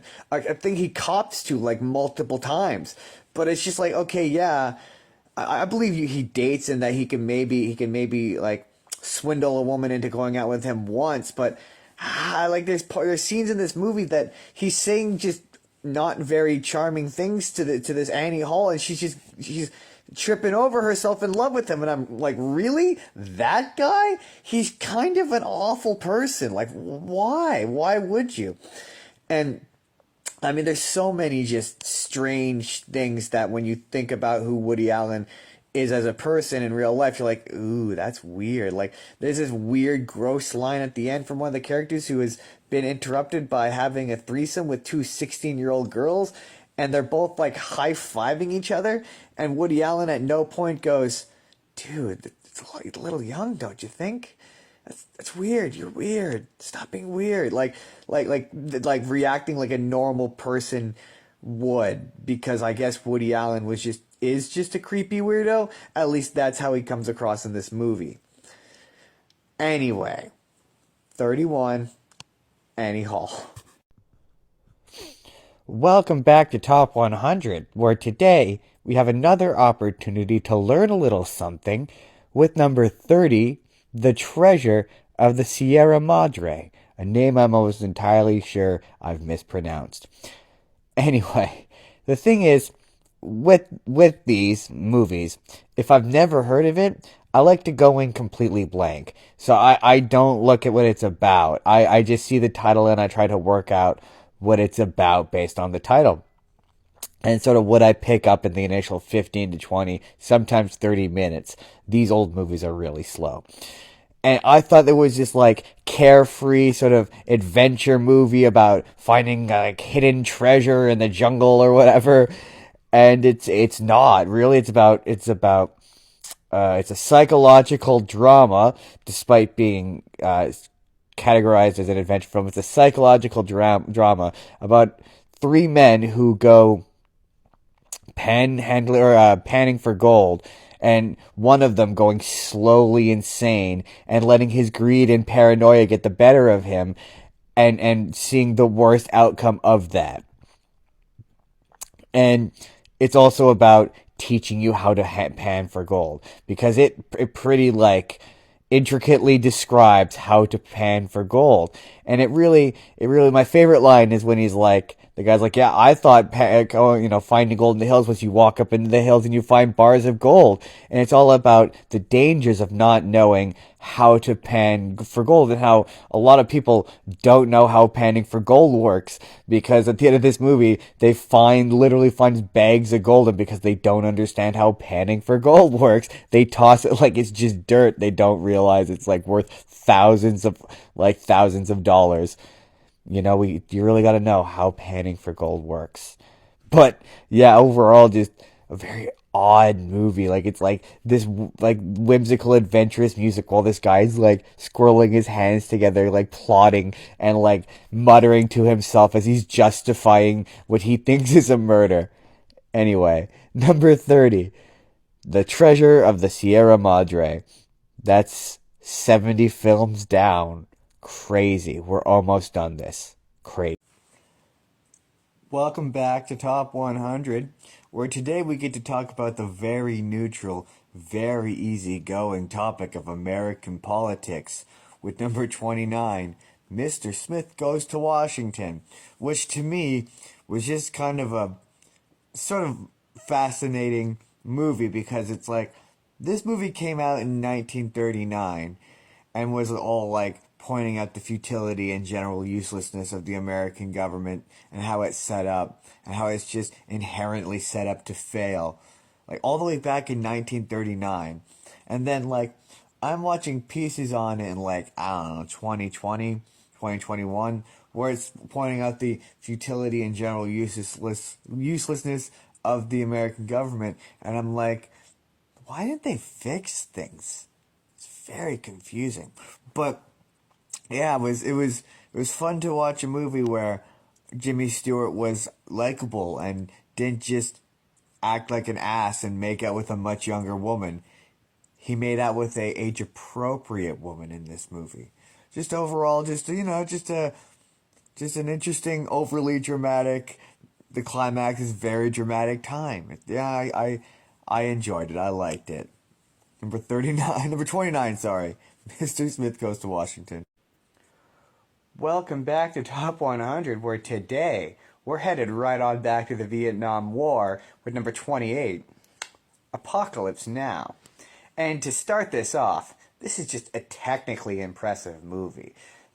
There were certain moments in this where I was like, did they really blow that thing up? Like, there's a moment where they blow up a helicopter, and I was like, did they blow up like a real helicopter for real? And how did they get that shot with the there's a scene with a bunch of helicopters all flying at once. I don't know if it was five. I keep saying five, but it was a bunch of helicopters and it was all flying at once. And it was pretty impressive. Enough that, yeah, I'm probably going to watch Heart of Darkness, the documentary about it, because I'm fascinated by this. And initially, I thought it was like one of those like, hey, hurrah, wasn't Vietnam awesome, which kind of runs counter to a lot of the movies about Vietnam in this era. And then as the movie went on, I was like, oh no, this very much is like, yeah, we did some bad stuff in Vietnam, because like as it moves along, you find out that these guys are just like on a hair trigger, and it takes very little for them to do a murder. Like there's one scene where like this woman just goes ducking for like a puppy, and they like shoot her in the back, and it's like, oh yeah, no, they are not okay.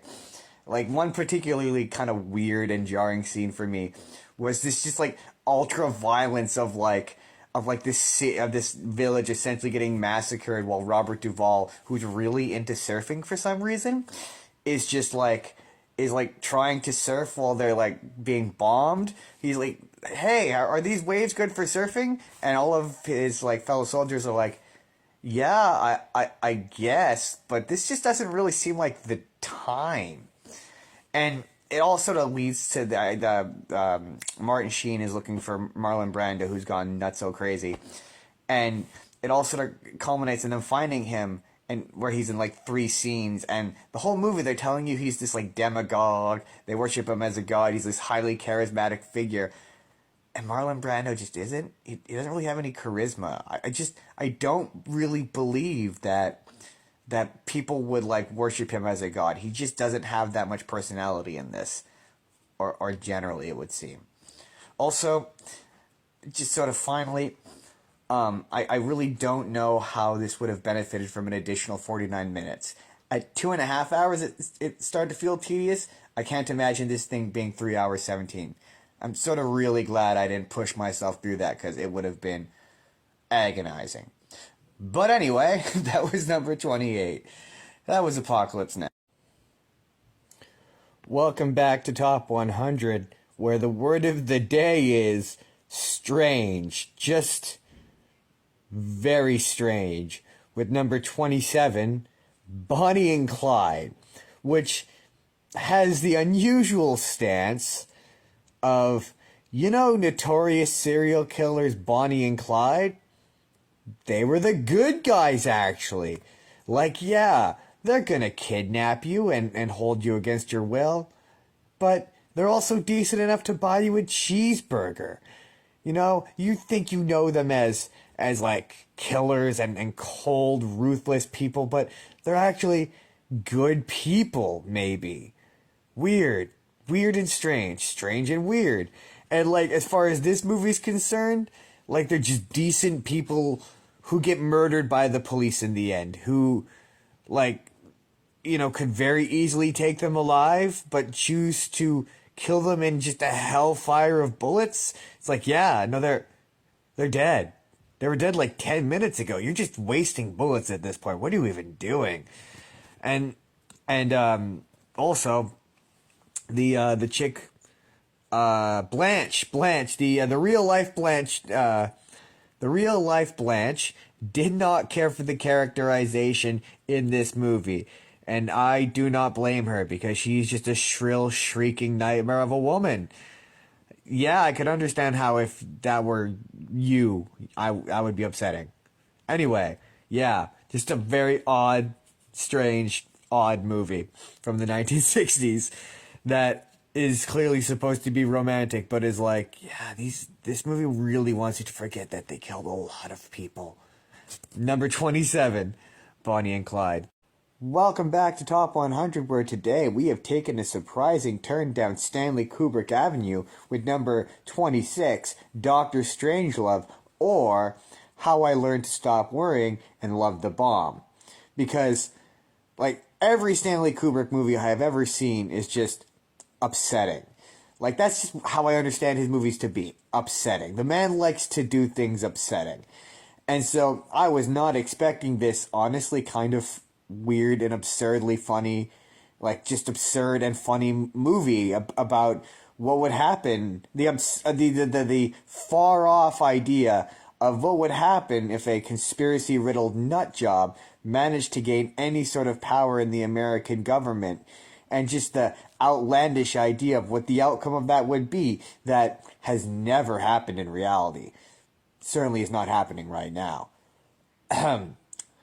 Anyway, this movie is just strange in like the greatest way possible. Like, Peter Sellers plays like 3 roles and they're all equally insane. My favorite moment in this movie is when him as the president is on the phone with the Russian premier, and it's just like way too casually discussing possible nuclear Armageddon. It's pretty funny and like weirdly insightful, and like, just once again, these movies for me are just they're interesting because it's like, man, they sure saw it coming, and we like walked right into it. It's kind of nuts. And yeah, just an overall, I'm surprised with how much I enjoyed this. I think it might be the first Stanley Kubrick movie I actually liked. We'll see. I have to rewatch 2001: A Space Odyssey, and I did not care for that the first time. Anyway, that's for the future. Number 26, Dr. Strangelove, or How I Learned to Stop Worrying and Love the Bomb. Welcome back to Top 100, where today we're back exploring the magical and whimsical land of Steven Spielberg-topia. We're still workshopping the name. With number 25, E.T., which I love E.T. I've seen it 1,000 times as a kid. I loved it then. I loved it now. It's fun and just adventurous and fantastical and just overall a good time. But because I've seen it so many times, I just had so many different questions about ET and the nature of aliens in this universe. Like, I don't know what it is with Steven Spielberg and being like, yeah, these creatures are very definitely smarter than us because they've achieved a feat of scientific achievement that we have yet to achieve, space travel. So they're very definitely much more intelligent than that. But like, everyone in this movie essentially, for most of it, treats E.T. like he's a cat or like a pet. And it's weird when you consider that he's probably a grown adult. Like, he's part of a team of botanists who have come to this planet and he's a grown adult. I also had the thought that could this movie potentially take place in the same universe as Close Encounters of the Third Kind? Because the government just immediately seems to know that the ET people are there because they immediately show up at the beginning, which sort of suggests to me that they had an idea that they were coming, almost as if aliens had been there before. And what's even more interesting to me, there seems to be a musical reference anyway, at least what seems to be a musical reference to Close Encounters of the Third Time when the ET spaceship shows up at the end. There's the ba-da-da-da-da in the soundtrack. So it sort of seems like maybe perhaps that it was. Also, it's kind of amazing how, like, when you're a kid versus when you're an adult, your perspective can change. Because, like, when I was a kid, the government, they were the bad guys. Like, they were scary and they were bad. They were trying to take ET away. But, like, as an adult, I'm like, they just kind of seem to be doing their best. Like, the guy very much is like, hey, I want to save ET too. I'm just as invested in this as you are. And they're trying their best to give him the best medical care they can, despite the fact that they don't know, like, what he is exactly. They're trying their best. They've determined he's basically human. And then, like, yeah, at the end they're chasing the kids with the guns, which not great. But, like, in their defense, like, this thing just came back from the dead. Like, it was alive and now it wasn't alive, now it is, and the kids have just taken it and left, and, like, for all they know, it's dangerous. They haven't had a chance to sit down and communicate with it. They don't know. They're doing the best that they can. Anyway, I've this has gone off the rails. Great time, fun. Love E.T.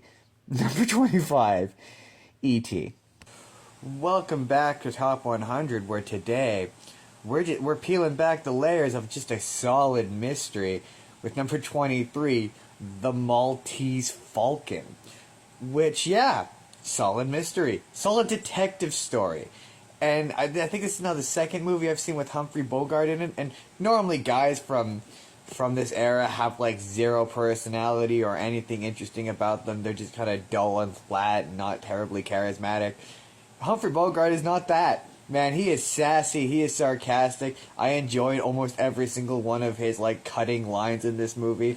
I also enjoyed how, like, you're never quite sure, like, which side he's on. Like, just at every moment it seems like he's gonna either betray or, like, screw over someone. And I know he says he's on his own side, but there's points where you're like, is he? I also appreciate that this movie didn't just devolve into him making out with a much younger woman like these movies always do. So to say he doesn't make out with women, but they seem to be age appropriate women, which is nice. As an aside, as part of my research for this movie when I was reading about it, I read up about Peter Lorre because I was like, I recognize him. Why do I recognize him? And the most interesting thing to me about him is how he played a Japanese man for like 8 movies despite not being Asian. Kind of nuts. Unrelated to this movie, though, but I don't think I'm going to get to talk about him again, so a weird thing that nobody took issue with, I guess. Anyway, it's a good movie. It's a solid movie. It's a good mystery. When I have it 100% like put it together by the end, when there's a sort of a twist and you're like, oh yeah, no, I wasn't expecting that. It's always nice for me, because usually I'm guessing the twist, like, pretty early on, and in this case, I didn't, so that, it gets praised for that. But anyway, that was number 23. That was The Maltese Falcon. Welcome back to Top 100, where today, we're taking another turn down Stanley Kubrick Street with number 22, 2001, A Space Odyssey. A movie that I've seen before, and that is really the whole genesis of this whole series, because I was like, hey, let's watch all the greatest movies and see if I don't really get them as much as don't get this one.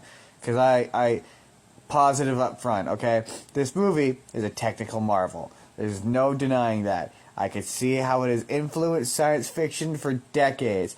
There is a genuinely impressive bits of special effects in this. In scenes that... Okay, here's the thing. I don't think I know anything. I'm nobody. My opinions mean nothing. However, this movie is kind of boring. Like, yeah, the stuff is technically impressive, and in a 2-hour movie where the scenes didn't seem to go on for like ever. Like, there's a sequence towards the end where I don't even know what was happening. Just at a certain point, it just starts to become verbal, like visual, just noise and loud sounds, and it's like, this movie's giving me a headache. What is happening? I don't even know what's happening. Like it just starts to become noise at a certain point. It's like, I don't get it. And I'm like, I don't know. Maybe this is just a case of I'm pretty dumb. So maybe I'm just dumb. Maybe I just don't get it. I don't know. But yeah, visually impressive, what have you. Neat, I guess. Number 22, 2001, A Space Odyssey. Welcome back to Top 100, where we're headed back to the Great Depression, I think, with number 21, The Grapes of Wrath. And this movie is very much two things. It's that game, The Oregon Trail, where you start off at one point in the country and you have a big family and you're traveling across the country and you lose a few members of the family. It's that, and it's very much a case for why labor unions exist. Because if not for labor unions, companies would absolutely pay you nothing and treat you like shit. It's also a reminder that migrant workers, they used to be white. It wasn't always done by, illegal immigrants, which is kind of, I guess, wild when you think about it, I guess. And really, the entire time I was, watching this movie where this family is having just a bad time, just a very bad time. The question that kept coming to my mind was, why is this banned in schools? What is controversial about this? I just kept waiting for something I don't know, nasty or awful or something to warrant being banned in schools, Apart from a really weird scene early on where the mom tries to ask him if he'd been sexually assaulted in prison, but does it in, the weirdest way possible. Apart from that, nothing really. Is all the spicy, nasty shit, is that all in the book? Somebody let me know. Is the Grapes of Wrath book, is it really dirty and gnarly and nasty and that's why it's banned in schools? Why was this book banned in schools ultimately? I don't understand it. But anyway, I guess this English assignment came with homework. That was number 21, The Grapes of Wrath. Welcome back to Top 100, where today it's time for one of my favorite segments, Martin Scorsese time, with number 24, Raging Bull. And this movie really stands in stark contrast to one of my all-time favorite boxing movies, which is Rocky, which is just about a guy who's, he's a decent guy who's made some bad choices, who likes to get punched in the face a lot. And that really stands in contrast to this, which is just about an absolute piece of shit who is just a piece of shit, from beginning to end. What's crazy about this movie is most sports movies usually are he starts at the bottom, works his way up, does too many drugs or whatever, and has a fall from grace, and then has to rebuild himself up. This is he's a piece of shit at the beginning. He's a piece of shit in the middle, and then, he's still pretty much a piece of shit at the end. And there's just lots of, weird moments where it's you can tell me it's a product of the time all you want. It's still weird. He falls in love with a 15-year-old girl, which, granted, she doesn't look or otherwise act like a 15-year-old girl, but, the movie goes out of its way to point out the fact that she's 15 years old, which then makes a subsequent love scene with her weird and uncomfortable. And it's the movie's aware that underage relations are bad and wrong and that it's taking advantage of someone, because Jake LaMotta later on in the movie gets arrested for what sure as shit sounds like prostituting a 14-year-old girl. So it's like, clearly they know that that's wrong, but when he does it, it's not wrong. It's weird. It's very strange, and he's just a bad person. Which is like, yeah, okay, he's great when it's a movie character, but it's kind of remarkable that this was a real person and that he consulted on this movie that makes him look really bad.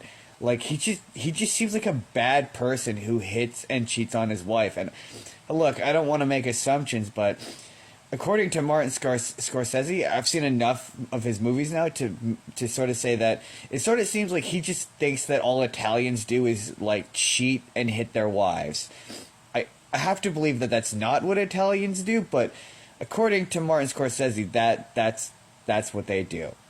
Great movie though. Robert De Niro acts the shit out of it. Phenomenal performance. Number 24, Raging Bull.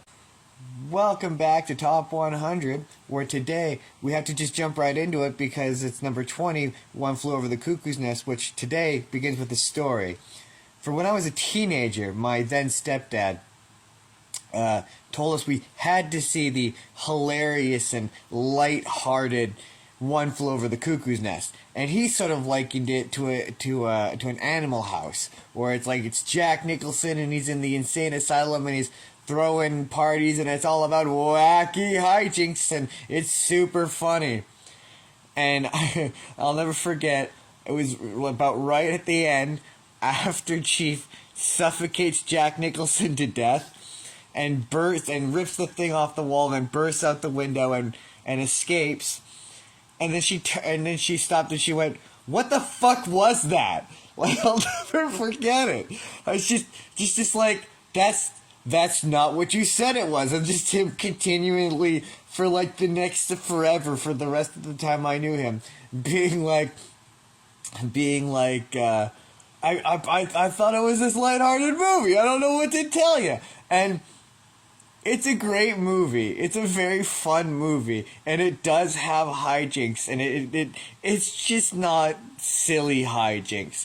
And it's one of those instances of like, man, it's remarkable how much like mental illness and how to help people who have mental illness and what is mental illness, that's evolved a lot in the last like 70 years, because my God, this just kind of seemed like sanctioned torture. It's like they effectively murdered this man for the crime of being slightly disorderous or not going with the grain, and perhaps liking them a little young, like things that he should have paid the appropriate time for and not been lobotomized, like. Nuts. Great movie. Everyone great. It's like, what other movie would have, the Joker, Penguin, Doc Brown, and Chucky, the evil doll, all in one movie? Like, worth the watch. Totally go watch it. 80 movies finished. 20 more to go. I guess 19 more to go after this. Number 20, One Flew Over the Cuckoo's Nest. Welcome back to Top 100, where today we kind of have to address an elephant in the room with number 19, Chinatown. Because this movie was directed by Roman Polanski. So we need to talk about Roman Polanski for a little bit. Now, prior to watching this movie and doing my research, I just knew Roman Polanski to be a bad dude who got away for several decades. I didn't know what he had specifically done. So today when I was doing my research, I looked it up. Bad dude. Bad dude who did a bad thing. Unapologetically did a bad thing. And just kind of repeatedly in multiple interviews was like, yeah, I did the bad thing. I don't get what's the big deal about it. And this movie sort of feels like it's kind of a bit of a metaphor for Roman Polanski's career, in the sense that, like, initially, like, oh, this is a pretty darn good movie. Jack Nicholson, he's pretty charismatic. Yeah, maybe he's he's saying an oddly racist and sexist joke for a really weirdly long time. But it's a product of the times, and he's otherwise seems like he's a decent dude. He's not doing anything too bad. And then it starts to get a little weird, and then Jack Nicholson is just like smacking the hell out of a woman for like way too long, and then you're like, yeah, that's very strange. And then you find out the resolution to what is the mystery, which I'm not gonna give away, and also I don't think I can, because this video would get blocked if I did, because it's weird. It's weird like Roman Polanski is weird. I mean, there are other words to describe Roman Polanski, but the first word I would use is weird. This movie's a weird movie with a weird ending. That was number 19. That was Chinatown. Are the rest of these going to get weird? Welcome back to Top 100, where today we're in the paranoid, frightening world once again of Alfred Hitchcock with number 18, Psycho. And I mean, it just can't be said enough how Alfred Hitchcock is just the master of suspense and discomfort and tension and building just a solid mystery where even when you think you've got it figured out, you don't got it figured out. And had it not been one of the most iconic twists in probably cinematic history, and had it not been like replicated 100 times, and had I not seen it like in other places done differently, but the same. That doesn't make any sense. Anyway, it would have blown my mind. Like if I were alive in 1960 and I watched this in the theaters for the first time, I would have been like, wow. And the level of violence and almost nudity this movie gets away with for the 1960s is remarkable and kind of incredible. Just a great, like the I don't know if it's the original slasher flick, but definitely influenced slasher flicks, which I love, for like ever. Just a well crafted, excellently made movie that is well acted, well made. You get the point. Good movie. Number 18, Alfred Hitchcock, Psycho. Welcome back to Top 100, where today we begin with a little behind the scenes tidbit with number 17, The African Queen. Now here's the thing. Whenever I gotta watch these movies, I never actually look what they're about. Like, I never see what the plot synopsis is. I just go in 1000% cold. I know nothing about it. So, like, for example, I watched a movie on this list called Duck Soup. I thought it was about cooking. Turns out it wasn't. Anyway, you can go watch that video. It's back there somewhere. Anyway, with this one, it was called The African Queen. I thought it was about an African queen.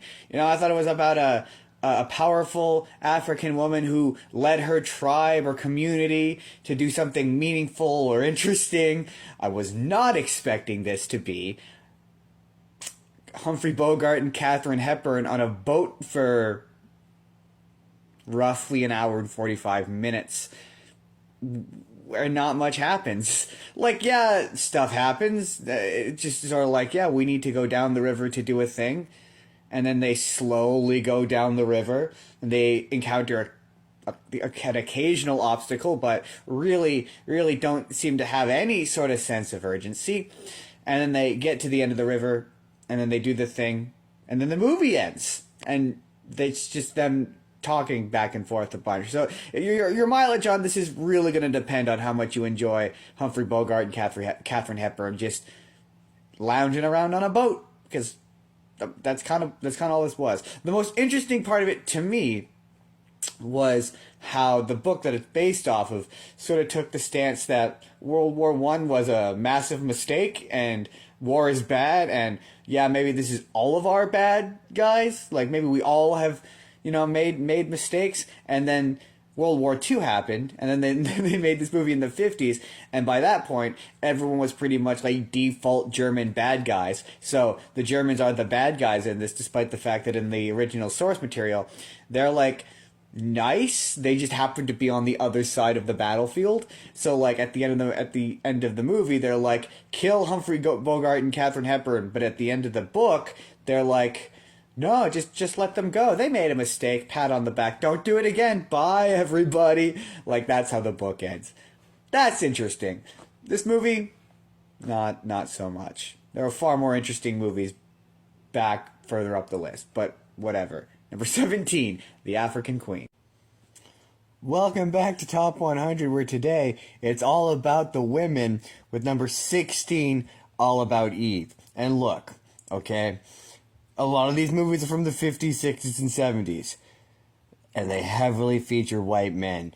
So anytime there is any person of color or a woman in one of these, it's nice. It's a nice change.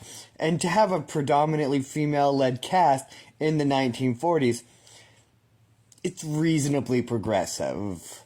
That having been said, this movie basically, what it has to say is every single woman on the planet is either bitter and old and just bitterly smokes a cigarette with a weirdly fake British accent, or is a conniving bitch who is willing to just screw over every woman along the way to get what she wants. And it's also about the men in their lives who will absolutely gaslight the shit out of them into ignoring their well-founded instincts about the woman who has mysteriously and conveniently wormed her way and is slowly eating and taking over her life. They're like, no, you're totally crazy. None of your instincts are right. You're totally wrong about this person who is very definitely up to something. Like, the 1940s is a wild time.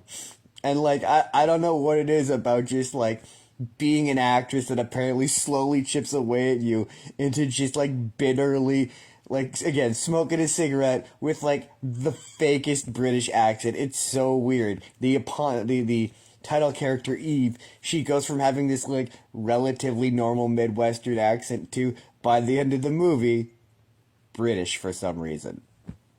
Weird, odd movie. But you know what? Female-led, so I guess ahead of its time, I suppose. Number 16, All About Eve. Welcome back to Top 100, where today has been a day I've been looking forward to ever since I started this series, because today, with number 15, I get to talk about Star Wars, specifically my favorite Star Wars movie, and in my opinion, the best Star Wars movie. Come at me. I can defend myself. Because this movie's phenomenal. This movie is great. This movie is fun. And this movie absolutely still holds up. It's a simple, fun adventure where it's an absolutely tight movie. The chemistry between the leads is phenomenal. The special effects are still incredible. It remarkably holds up surprisingly well. I stand by it. It's just starting to look dated. And it's still, some of the special effects, it's like, wow, I fully believe they're in space, having a space battle. I fully believe they're on another planet. Like, the creatures are so diverse and incredible. Again, the chemistry between the leads is amazing. You could see why this launched a franchise and why George Lucas, it's incredible to think that this is George Lucas's third movie, and he never had to make another one. Like, to borrow one of my favorite comedians' lines, like, just to be like, fucking nailed it. Like, third try out, nailed it, never had to make another movie. Incredible. So great. And again, the best Star Wars movie. Easily. Bar none. Just a great time. And it's just such a tightly paced movie. Not an ounce of fat on it. Like, it's so tightly paced that I swear to God, I thought it was an hour and a half long movie. Today I discovered it's a 2-hour long movie. I swear to God, I thought it was an hour and a half. Like, that's just, like, before you know it, it's over. You're like, it's over already? I feel like it just started. Like, no wonder people were so ravenous for more that it became a bajillion-dollar franchise. It just... amazing movie. Love it. One of my all-time favorites. Number 15. Fucking Star Wars! Yeah, welcome back to Top 100. Today's a weird one. We're just going to jump right into it with number 14, Some Like It Hot. And I know often we talk about the year these movies came out. But For a movie from 1959, which is the year this came out, this movie is very weird. This movie where the plot is two men dress as women to pass off as musicians to get away from mobsters. That's the plot.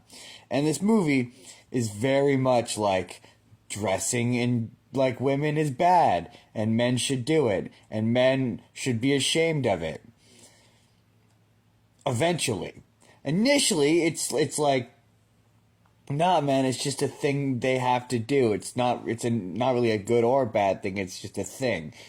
And then as the movie progresses, both of the characters constantly bemoan and remind you how bad it is and how they both would rather die than be found out as dressed as women. And yeah, it's just a very weird, strange time. Marilyn Monroe, it's crazy the outfits they let her wear in this movie in 1959. It's like, wow, that's a low cut top. Like, wow. I mean, she's a very beautiful woman, and the one guy gets like multiple scenes where he just gets to make out with Marilyn Monroe for very long like segments of time, and like, good on him. Jealous a little bit. But like, good on him. But the weirdest moment in this movie comes later. There's a subplot where one of the guys is being pursued by a older gentleman who definitely knows that he's a man and just doesn't care, which 1959, kind of, I guess, progressive. But his plan, he eventually, the old man proposes to him, and his plan is to marry him, and right as he's about to get married, reveal himself to be a man, so he'll get an annulment and live off of alimony off of this rich old man. And I don't think that was legal or allowed back then. Like, I don't think two guys could get married, so I don't think they could have an annulment, and I don't think alimony between a same-sex couple existed back then. So, again, good on him for thinking of that. Weird movie. Anyway, number 14, I'm running out of time. Some like it hot. Number 14. Welcome back to Top 100, where today we're headed right on back to World War II with number 13, The Bridge on the River Kwai. Kwai? I'm almost entirely sure I mispronounced that. Anyway, what's wild to me about like every subsequent war movie I watch is it's sort of wild to me how just culturally it's understood that being in the army is just a bad time. Doesn't really matter which army you're in. This one, it's the British Army. Just generally, being in the army is just a bad time. It's a bad time for everyone. It's a bad time for the people you're fighting. It's a bad time for you. And you walk away, if you're lucky, just emotionally traumatized, or physically, or in the very worst cases, physically disabled. Like, it's just not a good time or a good thing, like, at all. And we all, at least in terms of our movies and our art and our self-expression, understand that maybe we shouldn't be doing this, but yet continue. It's wild. And this is definitely one of those movies like where it's again technically impressive to me, because there's so many moments in this where I was like, yeah, those poor people had to do that. Yeah, they had to walk in like chest high, greenish, I don't even know what the color was, grody looking water that I'm sure at least a couple of them got a little sick from. Like, they blow up a bridge at the end, and CGI is not a thing. So I'm sure they actually had to blow up a bridge, and it as a result, it looks incredible.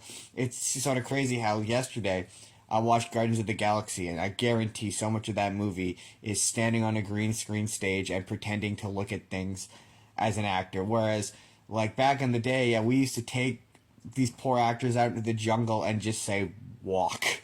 Like it looks like just an unpleasant experience to make. I mean, it yields incredible results, but it looks unpleasant to make. But I digress. That was number 13. The Bridge on the River Kwai. Kwai, Kai, Kwai. I don't know how to pronounce it.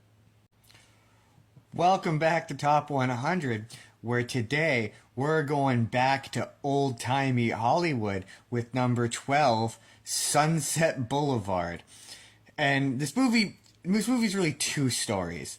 It's the story of a woman who is very clearly deeply mentally ill and requires therapy and help and the general acceptance that her life is changing and that it's not the same way that it is. And it's about how the men in her life have absolutely just enabled her and not gotten her the proper help she needs. And it's a real sad and tragic story. And it's also a story about an aging Hollywood star who effectively kidnaps, emotionally manipulates, and then murders a young writer. And I feel, were you to gender bend this movie and make it about a male star who effectively emotionally manipulates and kidnaps a young female writer, this movie would have a very different tone, I think. It would maybe be less sympathetic than it is, which is to say it's pretty sympathetic, which, granted, yeah, this woman I think perhaps does deserve some sympathy. Certainly, she maybe should have surrounded herself with, like, less yes men.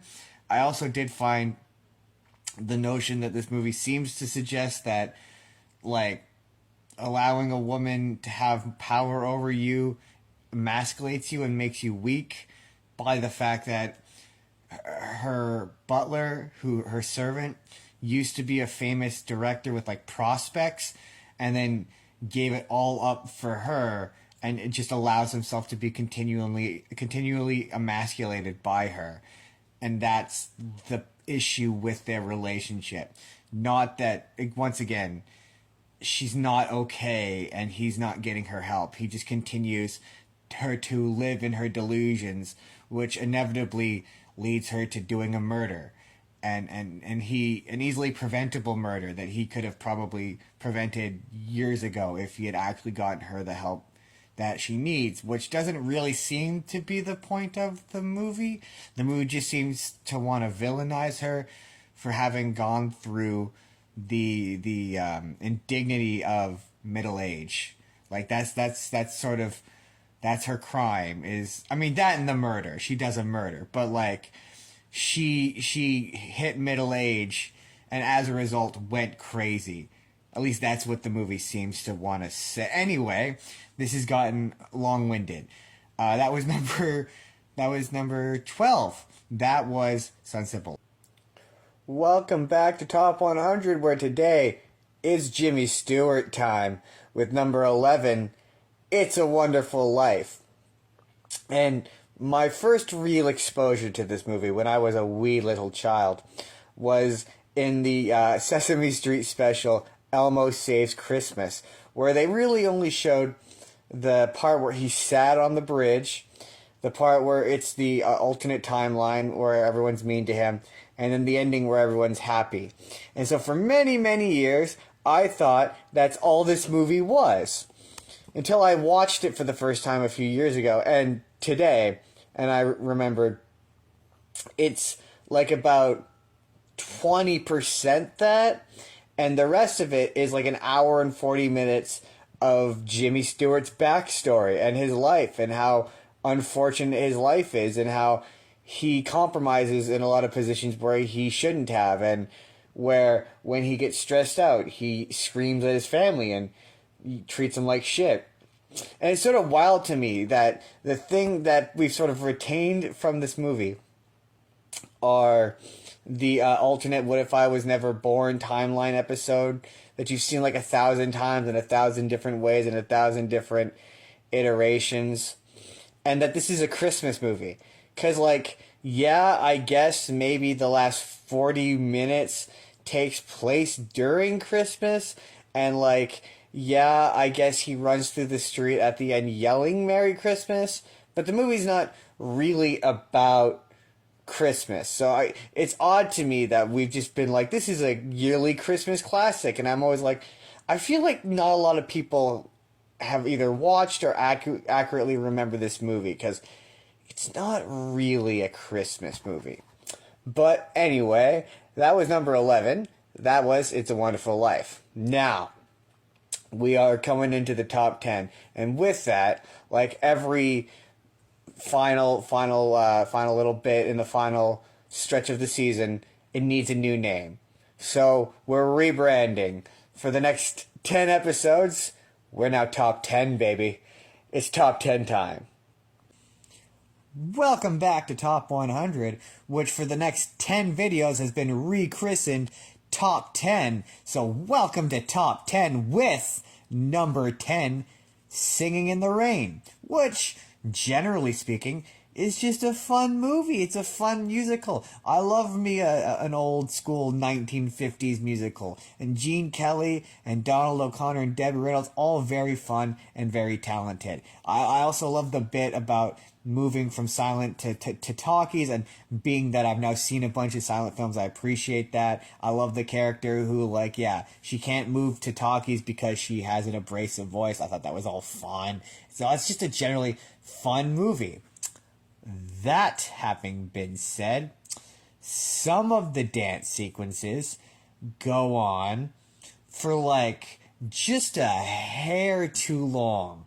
Like, there's so many moments in this where I was like, oh shit, it's still going on. Oh, he's still dancing. Oh, he's still doing a tap dance. Oh, it's still the same musical number. Oh, okay. Like, there's a musical number at the end of this movie that goes on for at least 10, maybe 15 minutes, and doesn't really seem to have to do with much of anything. Like, I looked away for like a second, and I looked up, and they were in New York and singing about Broadway, and I'm like, how did we get here? And I had to go back and rewatch it. Like, oh no, this is a musical number that he's introduced for this movie, and it just kept going. It just kept going, and I was looking at the runtime, and if you've been following along, I can't stand movies that are like 2.5 hours long, but this one's an hour and 40, and there was like 10 minutes left, and I'm like, there's a lot of movie to like wrap up, considering you just spent a lot of time with Gene Kelly dancing.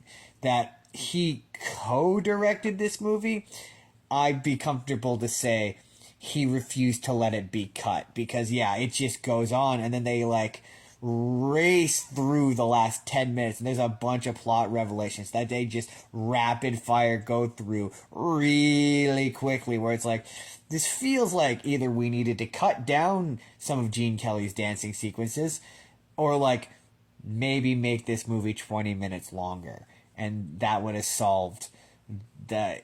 It felt oddly rushed at the end. I don't know.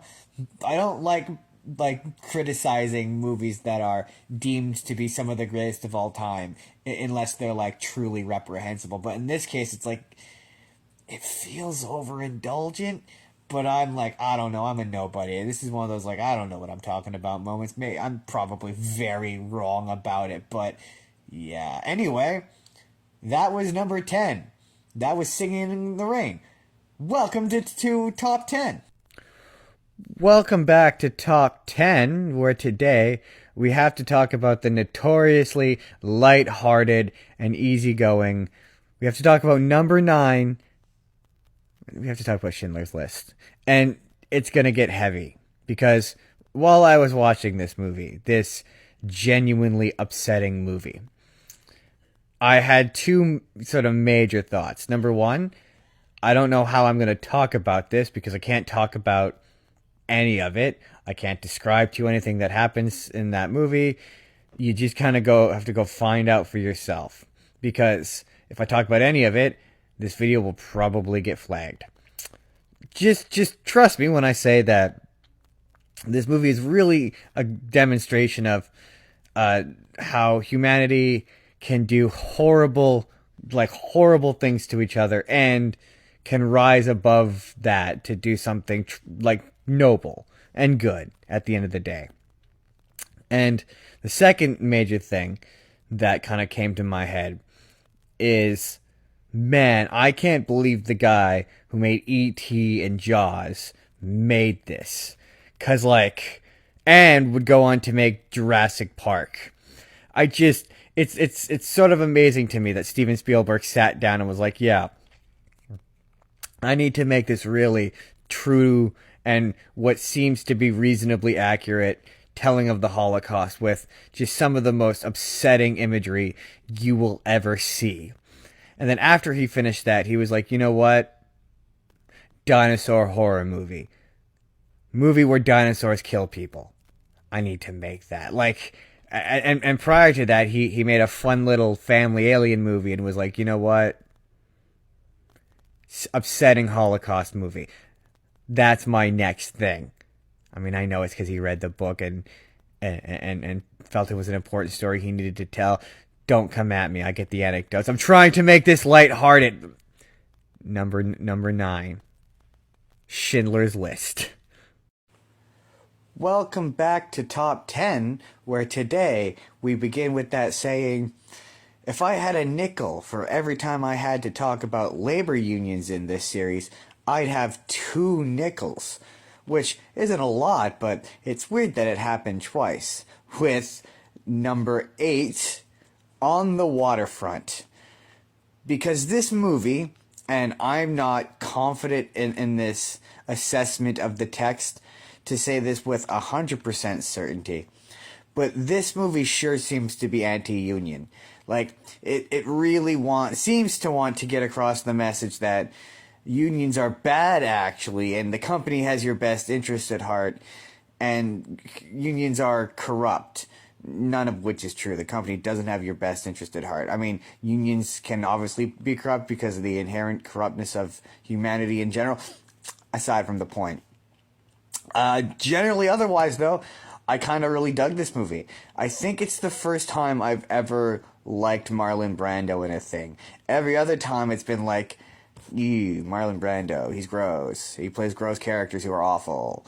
And I've never really liked him in it, and I don't know if that's like to a positive to him and his acting ability, or just like how his characters make him come across. I don't know, but like I've never really liked him in a thing, and I was rooting for him. He seemed like a decent guy who made bad choices. And just as an aside, what a dumb murder plan. Like, they didn't tell him that they were gonna murder this guy, and didn't really find out if he was okay with it, and then he immediately wasn't okay with it. Why not just, like, if you're gonna, like, play coy and be like, nah, he just fell off the roof, son, why not, like, wait, like, 15 minutes until he walks away and then push him off the roof and pretend it was an accident? He's just a very loose thread in an otherwise flimsy murder plot. I don't really fully understand what they were thinking. And it's, like, implied they're the mob, and the mob is supposed to be good at getting away with murder. I mean, they do it a lot. So it's like, I don't really know what the thought process was there. But anyway, that was number 8. That was On the Waterfront. Welcome back to Top 100, where today it gets weird with number 7, The Graduate. Because this movie feels as though it's supposed to be sexy and romantic. And it's not. Because, okay, picture, if you will, a much older, sexually aggressive man who's into a much younger woman. And this man convinces this woman to drive him home because his wife has already left a party. And once they have arrived home, convinces her to come into his house. And keeps making passes at this woman, who is visibly uncomfortable and doesn't want anything to do with this situation, convinces her to go up to his daughter's room where there's a portrait of his daughter that he wants this young woman to see. Then proceeds to take his clothes off, to which the young woman is like, oh my god, and is super uncomfortable and tries to leave. The man then tries to convince the young woman to come back against her wishes, and then gets her back into the bedroom of his daughter, where he is standing there, willy in the wind, just willy hanging out there, ready for her to have sex with him. Now, gender swap that for a female and a male, and you got this movie. This movie which is creepy. This movie which is a woman grooming Dustin Hoffman into a relationship and emotionally, like, manipulating him and keeping him in this relationship. And you would feel bad for Dustin Hoffman if not for the fact that about midway through the movie, he decides that he's in love with Mrs. Robinson's daughter, or decides that he wants to date her anyway. And Mrs. Robinson is absolutely against this, says he's not allowed to do it. She expressly forbids it. But his parents want him to date Mrs. Robinson's daughter. And because he's a creep and a weirdo, instead of being like, I'm so sorry, Mrs. Robinson's daughter, I'm currently seeing another woman, and I'm only going on this date because my parents pushed me into it, and take her out to like a nice dinner and like just be a normal human being, decides to take her to a strip club in order to show that he is not right for her, instead of just being upfront and being like, yeah, I can't date you at this moment, but maybe one day. And then once he is forced to reveal the affair to her with her mother, he then spends the rest of the movie stalking her. Like, he stalks her back to her school, and then he proceeds to harass her endlessly, and then he stalks her to her wedding, where he like tries to find out where the wedding's going to be from like roommates and stuff, and he stalks her there and then leaves with her. It's just a very weird, strange movie that is creepy. It's so creepy. It's so weird and creepy, and it's like, none of this is sexy. None of this is attractive or awesome looking. Like, it's just a weird. The only thing I really liked about it was it was basically a Simon and Garfunkel album. There's a lot of Simon. I quite enjoyed every time they played The Sound of Silence, because I quite liked that song. But other than that, yeah, that was number 7. That was The Graduate. Welcome back to Top 10, where today we are off to see The Wizard with number 6, The Wizard of Oz. And I had not seen this movie for many a decade, since I was a kid, I think, just a very long time. And I don't think as a kid I truly appreciated how good a movie this is. It's just a really good movie. Like, I was surprised. The sets, the costumes, the music is just so good. I never appreciated the physicality of the Scarecrow, the Tin Man, and the Cowardly Lion. Just their commitment to sheer physical comedy, while in what appears to be utterly cumbersome costumes and makeup, is astonishingly amazing. Like, I'm blown away by how much I never appreciated how good a movie this was.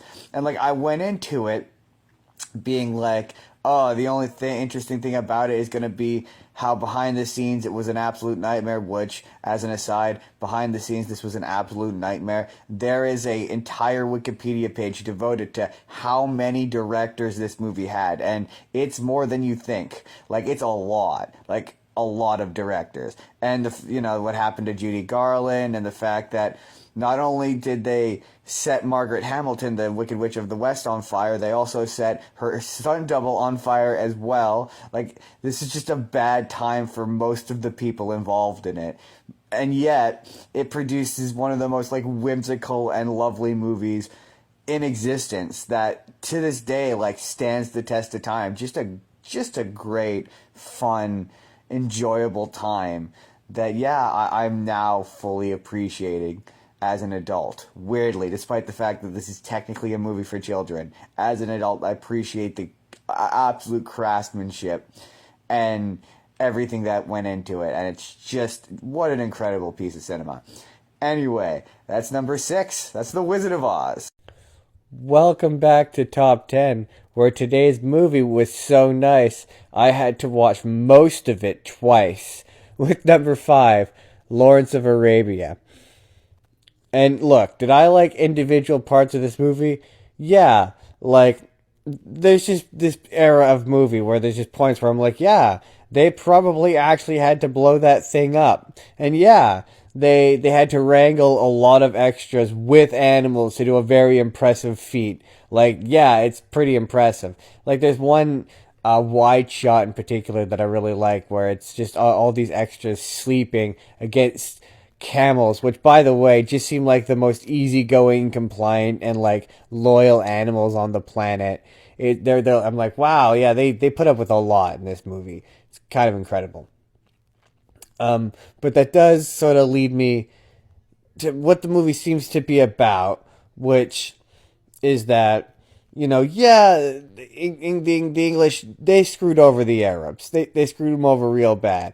But I mean, the Arabs were like backwards and barbaric, and all of their ideas were like, wild and crazy, and civilized people don't do that. And they had an ineffectual government, and the British government needed to take them over. They needed a strong hand. And I don't know, that seems kind of supremacy, but I don't know, maybe I'm not maybe the right person to make that observation, so I don't know. um Also, one of my big question is, there's a couple of moments where characters, they're like walking down sand dunes and they eat shit, and especially early on.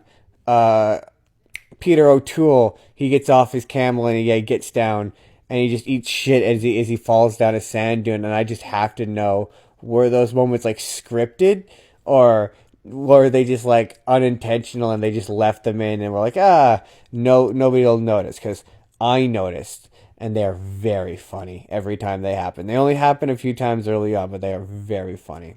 Oh, also, I was not expecting Obi-Wan Kenobi in brownface. That caught me off guard. I was like, is that? Oh yeah, that's very much Alec Guinness. And oh no. Oh, is this this feels bad. Is this bad? I don't know. I suspect a lot of people are gonna tell me it's not bad, and a lot of people are probably gonna tell me it's bad. It feels bad. Anyway, that was number 5. That was Lawrence of Arabia. Welcome back to Top 10. This movie was like a lot, and I have a lot to cover, so we're just going to jump right into it with number 4, Gone with the Wind. Okay, positives up front, because there's not a lot.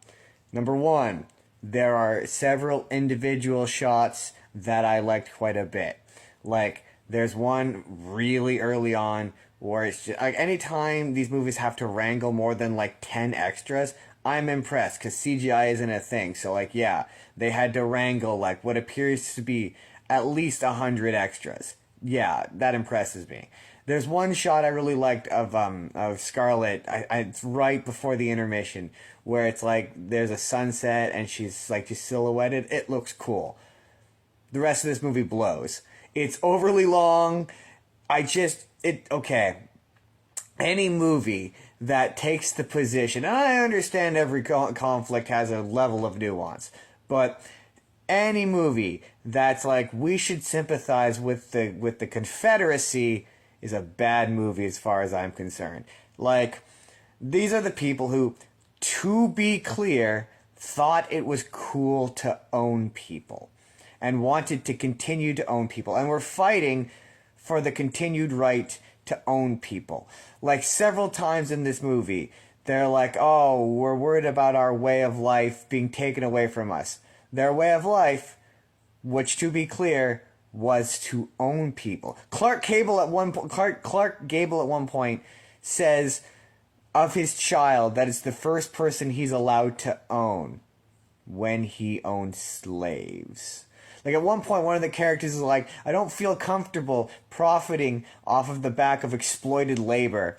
And Scarlett, the main girl, goes, yeah, but you own slaves. And the guy goes, yeah, but that was different. No, it's not. Not different at all. You just kind of... And then he proceeds to be like, no, it's different. I was one of the good slave owners. Like, and then the back half of this is just like, so now having seen Clark Gable in 2 movies, is his thing just he's an asshole? Because he pretty much treats her like shit the whole movie. Like, right down to like a sexual encounter where the consent is dubious at best. I read a few articles that seemed to indicate that it might be consensual. It did not seem consensual. And like, yeah, there's just a lot of not cool stuff happening in this movie, which is just, it's just too long. Like, generally speaking, if like the contemporary critics are like, it's too long, it's too long. 4 hours is too long for a movie. And this movie was long and dull, and like all of the people in it were terrible, and they were like trying to make me feel bad that their terrible lifestyle of owning people was being taken away from them. And it's like that like yeah, that South revisionist history nonsense, and it's like, ugh, this movie is bad. And for me, the thing is, like, ultimately, my question is, why does America think a movie, or why does like a group of Americans who are like, these movies represent us culturally, are like the there's two pro Confederacy movies on this list, movies that were like, yeah, the Confederacy were the good guys. Weird. Anyway, this has gone on for too long. That was number 4. That was Gone with the Wind. Welcome back to Top 10, where today, before we begin our discussion of number 3, The Godfather, we must begin where all things begin, the start. Where we must go back to the very first time I ever watched this movie. And I made it to about the part where Don Corleone gets shot, and I fell asleep. And then I tried to give it an earnest second try, and I got to about the part where Michael goes to Italy, and I fell asleep. And I never bothered to watch it a third time. I just wrote it off. I was like, it's a bad movie. It's not a good movie. Clearly, if this thing is not keeping my attention enough to keep me awake, it is a very dull movie. And I have said as much at many a party, at many an event. I have declared that I did not care for The Godfather. I once said that at a movie theater, and a guy turned around and started to scream at me about how wrong I was when I said to my friend I did not care for The Godfather. And in a weird twist of fate, it turns out that if you're actively engaged with it, you're paying attention to it, and you're on a date with Mary Jane, I do in fact care for The Godfather. Because this time, I like this movie quite a bit. It's a damn good movie.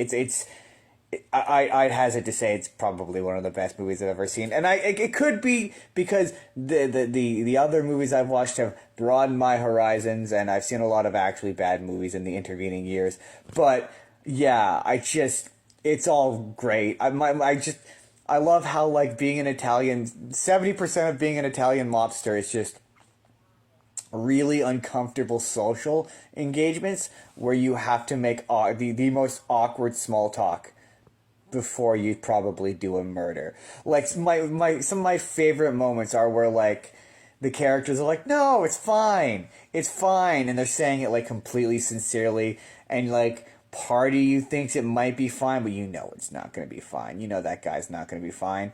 When Michael says, you're going to Las Vegas, he's not going to Las Vegas. And yeah, man, Marlon Brando is just utterly captivating as Don Corleone, as a guy who, like, is utterly terrifying. He is so calm, but you just don't know what he's gonna do.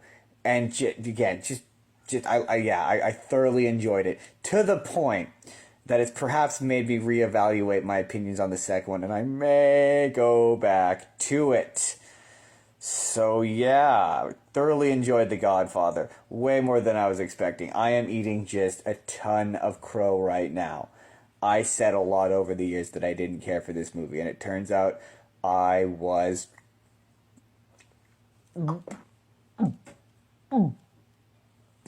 wrong. I can't believe I had to say those disgusting words. Anyway, that was number 3. That was The Godfather. Welcome to the penultimate episode of Top 100, of Top 10, with the movie that begun it all, number 2, Casablanca. Because this movie that I watched on a whim one day is the genesis of the idea, hey, maybe these movies that everyone says are like the greatest movies of all time, maybe they're not as great as everyone says they are. And when I first watched this movie, this is the second time I've seen this movie. And the first time I watched this movie, I was naive enough to think that a little bit of brown face was like the most racist one of these old movies could get. And I was like, ick, it's kind of boring. Not realizing how boring these movies could possibly be.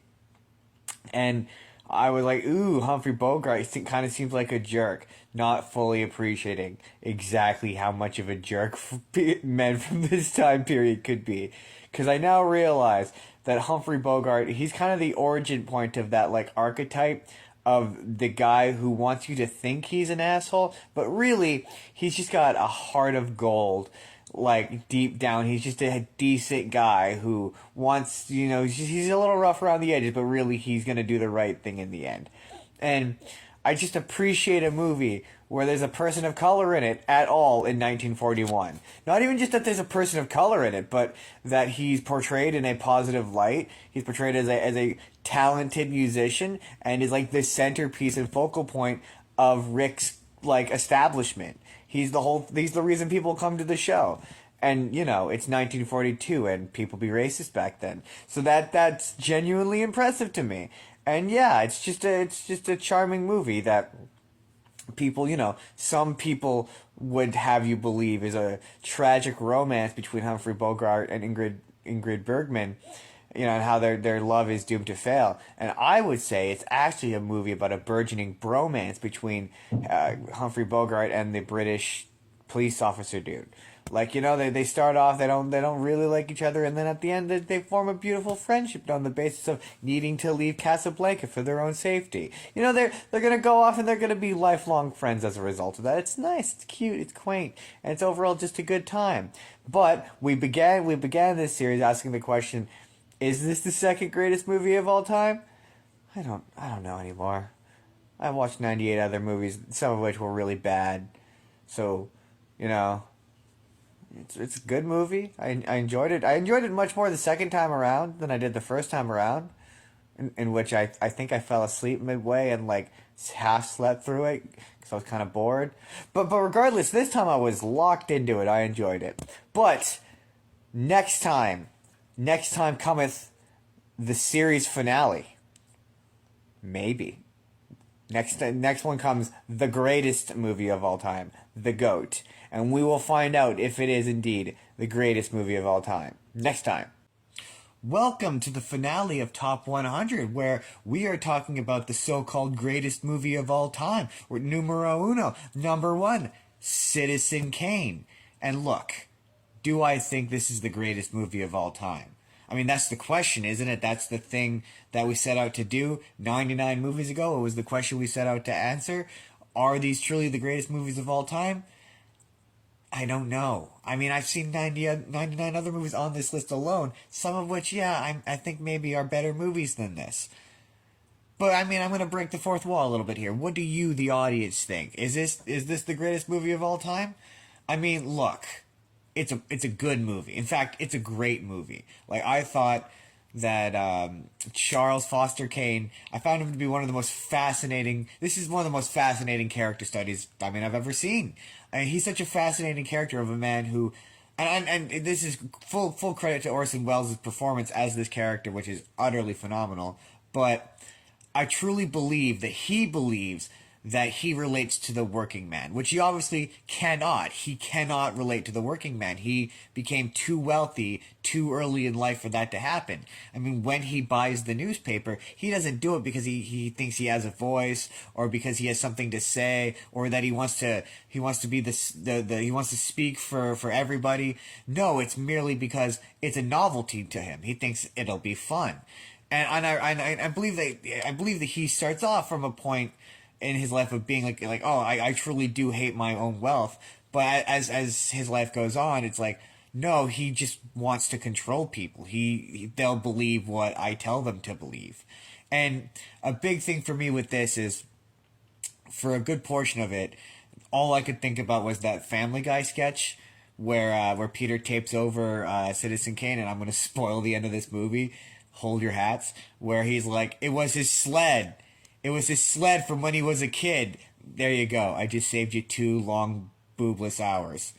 It's all I could think about, because that kind of does really ruin the end of this movie, where you genuinely don't really know who Rosebud is. You think it's a person. You think it's someone he has had a relationship with, and they, I mean, they think it's a woman because of his larger than life personality. Then his torrid affairs and whatnot. That it was a woman, and the fact that the reporters never really find out who it is. I mean, we the audience do, and we find out that it's what one would consider to be a meaningless object, just a sled. But I did read an interesting interpretation where they said that it represents like the ending of Charles Foster Kane's innocence, and basically the genesis of his transformation into the man that he would become, the cold man that he would become. And yeah, she's just a genuinely interesting character that's well performed by Orson Welles in an otherwise very interesting movie. I don't know that it's the greatest movie of all time. I don't know that it is. But once again, I'll put the question to the audience for the finale. Do you think it's the greatest movie of all time? And with that having been said, that's the end. We're at the end. This is the finale. We're done. That's all 100 videos. I mean, you can go back and watch the other ones. They're fun videos. We've ended it here. Goodbye, everybody. On the other hand, there's a 10th anniversary version of this list, and it's got new stuff on it. Season 2? Season 2, we're doing Season 2. I'll be back. I'll be back in a little while. I'm going to take some time off. But Season 2, we'll be back for Season 2.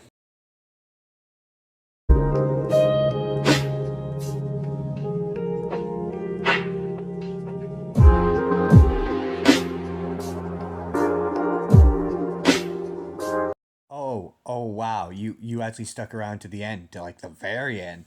I mean, good for you. I bet you were probably expecting some sort of tease for a season two. I mean, I did a season two. I did part of a season two. I never actually finished it because by the time I got about 10 or I think 10 videos into it, I got kind of burnt out on watching really old movies and wanted to watch newer movies and just never went back to it. You're really still here. That's pretty cool. If you stuck it out, leave a comment. Tell me if you stuck it out. Tell me what was your favorite review. Did you watch any of the movies based on the reviews? You know, leave some sort of comment. Yeah, I don't really know why you're still here. So we're just gonna end this now. It's getting awkward. It's getting weird. Bye.